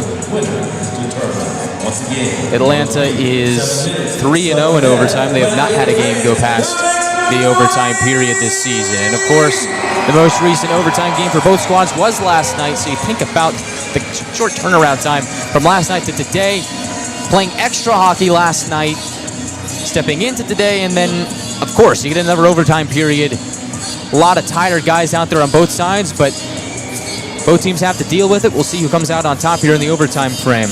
Yeah, and if you're Greenville, you're missing your top defenseman in Atkinson, so you're playing this 3-on-3 overtime period down your top defenseman. Looks like Greenville is going to start with Shandor, Parker Jones, and Savoy. Well, maybe not. He jumps off the bench. Usually get a good read on it as to who is on the ice at the moment they blow the horn, but Greenville throwing us for a fake here. He's a big guy. He needs to stretch. He's skating out towards center circle. Really thought that he was going to start that overtime frame, but looks like for Atlanta, we have clarity on who they will send out. It'll be Nychuk, Boudon, and Francis. And so now for Greenville, it is Berg, Mastrodonato, and Isagai. Greenville, wearing white, will skate from right to left in overtime. Atlanta, wearing black, will skate from left to right. Overtime hockey, let's go.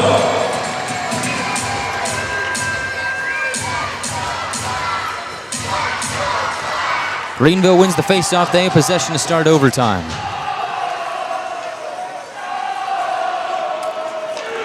Berg on the left wing, gains the red line, stops at the left point, has a trailer. Mastrodonato fires. That's gobbled up by Hyder.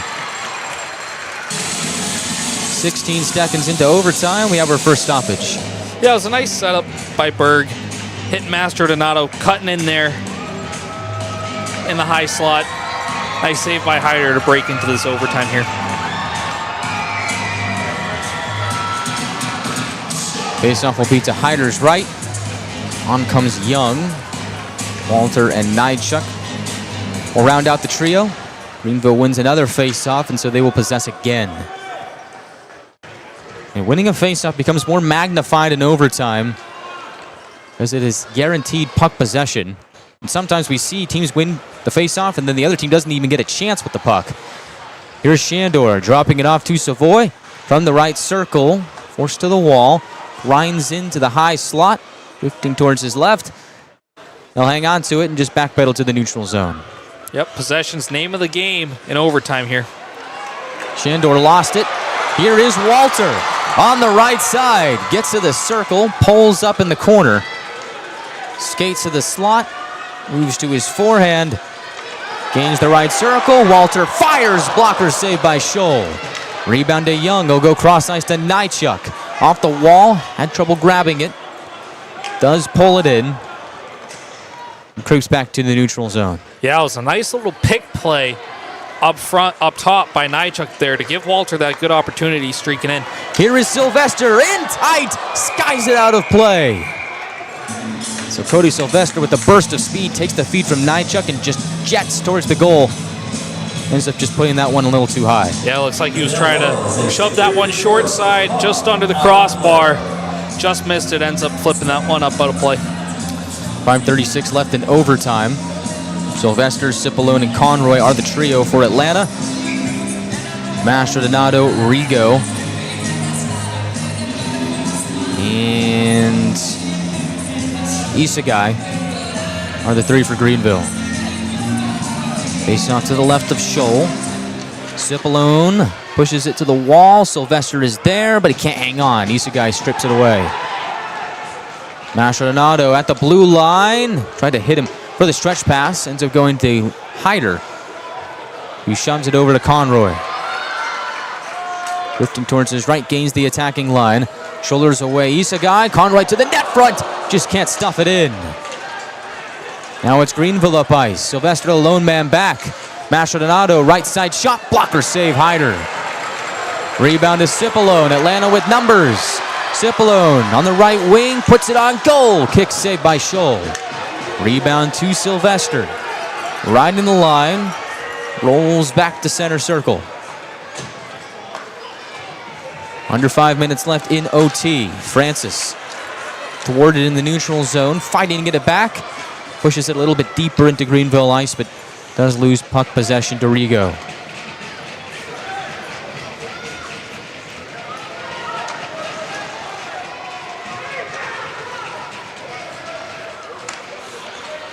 Thompson off for O'Reilly. He'll speed through the neutral zone. Drifting towards his right. Stops at the half wall.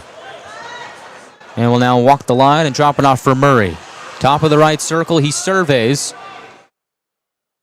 Turn towards his left. And now just backpedal to the neutral zone. And we've seen a lot of this ever since 3-on-3 overtime was introduced. Coaches figured it out that, as you mentioned, Andrew, possession is the name of the game. And so teams very protective of that. Will sometimes just backpedal to neutral ice. As Murray gains the puck, flings it to the right side. There is O'Hara. Moving to the left point. Turns towards the net. O'Hara in tight. Can't get a shot off. Defended well by Boudon. Force to the perimeter. Out to the neutral zone it goes. Yeah, bringing the puck out into the neutral zone in overtime, A, lets you keep possession, and B, you can go back in and set up in the zone again. If you don't like what you're seeing, take it out. Live to fight another day with possession. Walter blows a tire, loses the puck. Shandor centers. Chance for Savoy. Ripped away from him by Walter. Has Young into motion. He gets high-sticked, and there will be a penalty. And they made the right call. Oftentimes, referees, you see them, they don't really like to make a call in a game like this, where it has an impact on how the game might end, but you got to call that one. Young high stick on the move. In the box is Berg. Atlanta will go to a 4-on-3 power play here with 3:10 left in overtime. Yeah, puck flipped out to neutral ice here. Berg trying to swat it down, just careless with the stick. Catches Young up high, and it looks like the Gladiators have taken their time out here to try and figure out what they want to do on this 4-on-3 power play here in overtime. So here's some food for thought. You think back to the overtime winner scored in this building on opening night. That was scored on a 4-on-3 power play. Also consider that the overtime winner in Savannah at Market Arena, where Jack Mateer scored the game-winning goal, that was scored on a delayed penalty, technically a 4-on-3. So, all things considered, the Gladiators have been in this situation before. Another thing to consider is Greenville's top-notch penalty kill, which has surrendered a power play goal so far here today. But it is a different situation, a 4-on-3, not something that you necessarily practice all the time. Yeah, you got a lot more space on 4-on-3 than you do on 5-on-4. So you're going to be able to move this puck around a lot more efficiently than you would on 5-on-4, because obviously you got less bodies out there, so you got a lot more open ice. We talked about it before in the broadcast. Power play might have a chance to win the game for either side. Here it is. Atlanta on the man advantage in overtime. 4-man crew out there. 4-on-3 power play. Sylvester, Young, Boudon, and Nychuk. They do win the draw. Sylvester to the line. Wanted Nychuk, but Shandor putting on some good pressure, forces him back into his own ice.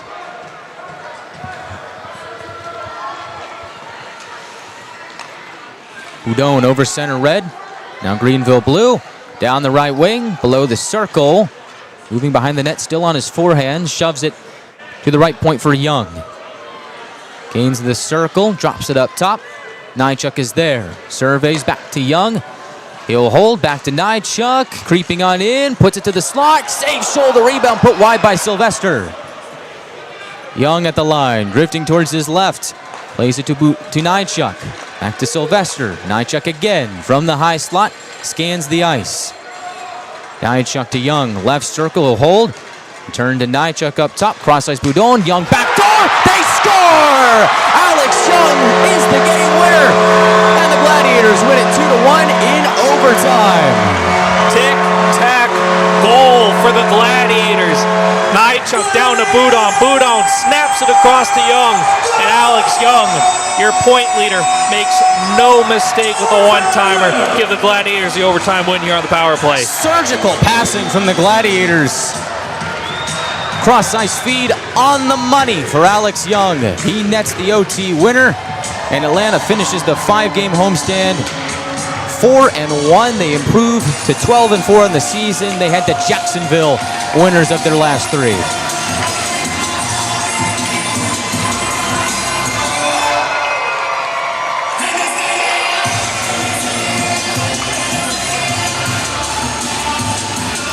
Alex Young with the game-winning goal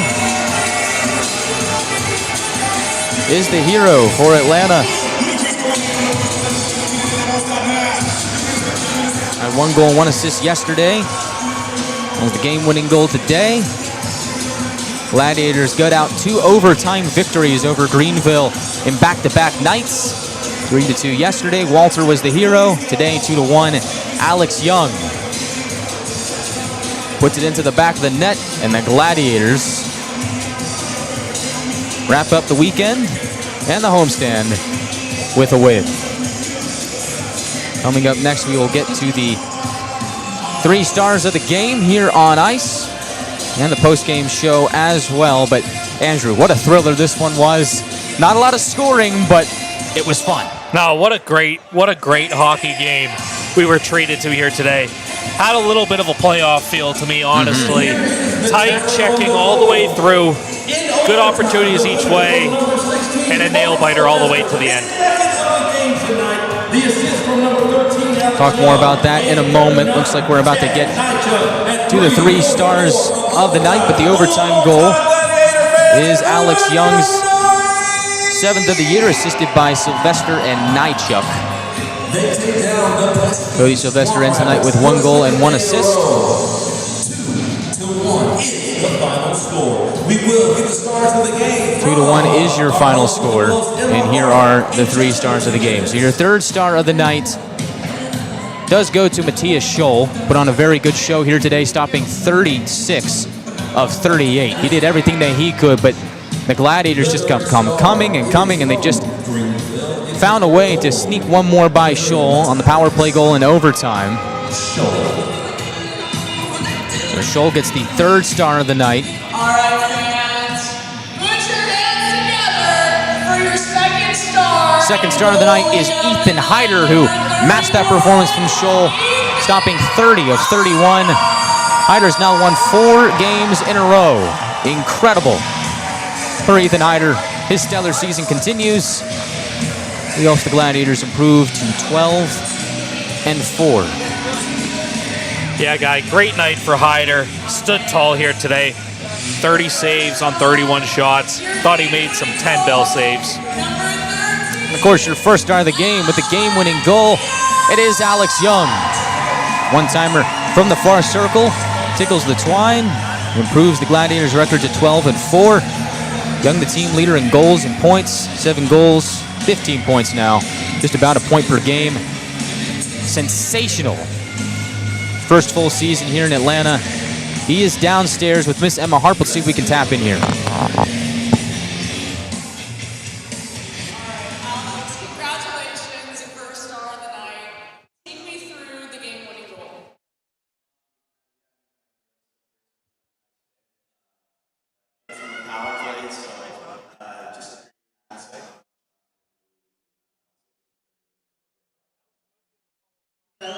And with the score of wins lately, and these high intensity, end of the games with these overtimes, how do you guys keep your cool through it?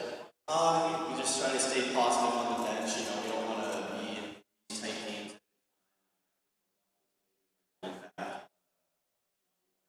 Positive and just our goal is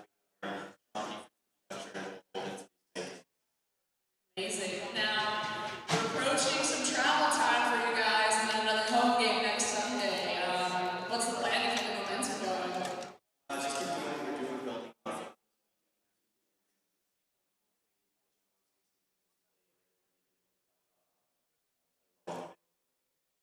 Thank you so much. Congratulations, fans. Let's hear it.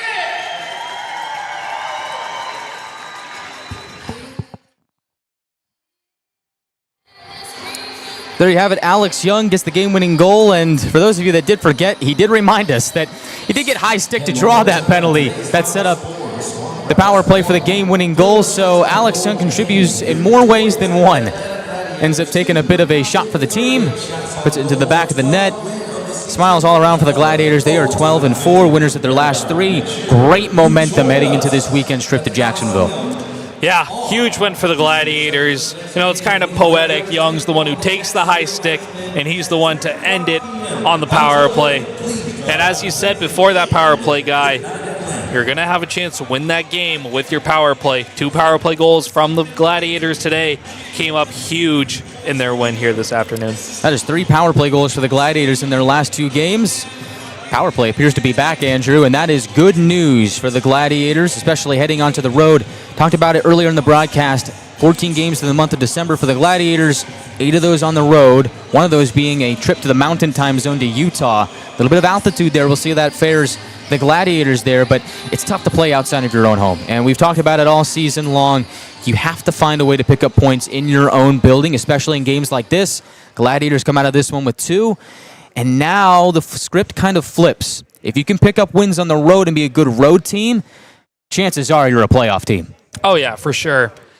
The way this team's playing right now, they look like a playoff team. I'd love to see them continue this on the road with this great momentum that they've built up here this weekend with 2 back-to-back overtime wins. Go back to the win on Wednesday. You're at 3 wins in a row right now, so you just got to keep the momentum going. For the Gladiators, it is the second time this season that they have scored 2 power play goals in a game. Last time they did that all the way back on the 3rd game of the year, October 23rd in Orlando. They went 2 for 3 on the power play that night. As we recap the scoring here today from Duluth. It started late in the first period, 14 seconds left on the clock. Cody Sylvester bangs in his 3rd of the year, his 2nd power play goal of the campaign, coming from Louis Boudon and Chad Nychuk. That got the scoring started for the Gladiators. Scoreless second period. You head to the third, and Dante Sheriff, the veteran, matches that play from Sylvester. Greenville to the power play. Sheriff with a one-timer puts in his third of the year to tie the game up at 3:41 into the third. And so that was where we stood for the remainder of regulation. We go to overtime after a massive goaltending duel between Matthias Scholl and Ethan Hyder. Get to OT. Alex Young surging through the neutral zone, gets high-sticked at the Greenville blue line. That draws a penalty, sends Atlanta to the power play. And it is Alex Young scoring the game-winning goal from Louis Boudon and Chad Nychuk on the power play to give Atlanta the 2-1 victory. Goal was scored 4:44 into overtime. Atlanta ends up finishing the night 2 for 6 on the power play. They go 3 for 4 on the penalty kill. Special teams played a huge factor here today, Andrew, and we talked about it before. The power play in the past have had chances to give the Gladiators wins in games. Now they finally done it. Had a chance to win the game on the power play, and they executed. Yeah, it was just a perfect passing play by the Gladiators on that power play in overtime. Nychuk with it up at the point, slides it down to Louis Boudon, who just snaps it across. Perfect one-time pass on the money to Alex Young, who makes no mistake on the one-timer and ends this game. One more thing I want to talk about is the poise of this team. I mean, you think about back to last night, first 2 periods were not their finest, but they find a way to get it done in the third. Here today, they have the lead, and then it evaporates on the power play goal from Sheriff in the third, and yet they stick through it. They end up finding a way to grind out another win in overtime. This team has shown a lot of character, a lot of poise over the course of this homestand. They finish at 4-1. Almost perfect figure heading into the next weekend's matchup in Jacksonville. I think that is the mark, Andrew, of a well-coached team. You have to give a lot of credit to Matt Ginn and Zach Fennell, and I think it is the mark of a potential playoff team here. But for my money, I think Matt Ginn is going to be one of the front-runners for Coach of the Year here. He's done an excellent job with his team to start this season. Oh, certainly Coach Ginn is definitely going to be, if they keep on playing the way they are right now, Coach Ginn will certainly be in the running for Coach of the Year. This team, you say poise, I like resiliency. That's my word for the day is resiliency. You know, they give up that power play goal to Greenville, and they don't let it get them down. You know, they stick with their game. They keep playing, keep to their game, get it to overtime, and they're able to just will their way to a win. I love what I saw from the Gladiators today. Atlanta with the win improves to 12-4. They head on the road to take on Jacksonville, and this will be an interesting one. 2 games in Jacksonville on the 5th and 6th, and then we're right back here. Quick turnaround for the Sunday game on the 7th. So we'll see a lot of the Jacksonville Icemen over the next weekend. And Jacksonville's an interesting team this season. There are some games where they look really, really good, really formidable, and then there's other times where they just don't look like themselves. And one of those moments, the other night, they lose to Orlando. Orlando breaks their 11-game losing skid. Gets a win against Jacksonville. All of a sudden, Orlando's stringing together wins. And so it'll be interesting to see how the Icemen kind of respond to that loss to Orlando, a game that they probably should have won. They'll welcome the Gladiators to their building. That season series is tied up at 1 game apiece. Yeah, it'll be an interesting weekend, as you said. Well, it'll be interesting to see which version of the Icemen that the Gladiators get. If they get the Icemen that have lost to the Orlando Solar Bears, who are obviously at the bottom of the division, or the good version of the Icemen who play a good, solid, defensively structured game. So it'll be a very interesting weekend for the Gladiators next weekend. And we will have it all for you here on the Gladiators Broadcast Network. Make sure you're with us on Friday night from ViStar Veterans Memorial Arena in Jacksonville. 7 o'clock puck drop, 6:40 pregame show. Make sure you're with us on the Gladiators Broadcast Network. Final score here from Duluth. Atlanta 2, Greenville 1, final in overtime. Alex Young is your hero. Isaac Walter was the hero yesterday. Back-to-back overtime wins for the Gladiators here to round out the weekend and the homestand. Guy Chiarenza saying so long for Andrew Fleming and Shelby Rabideau. We will see you again next time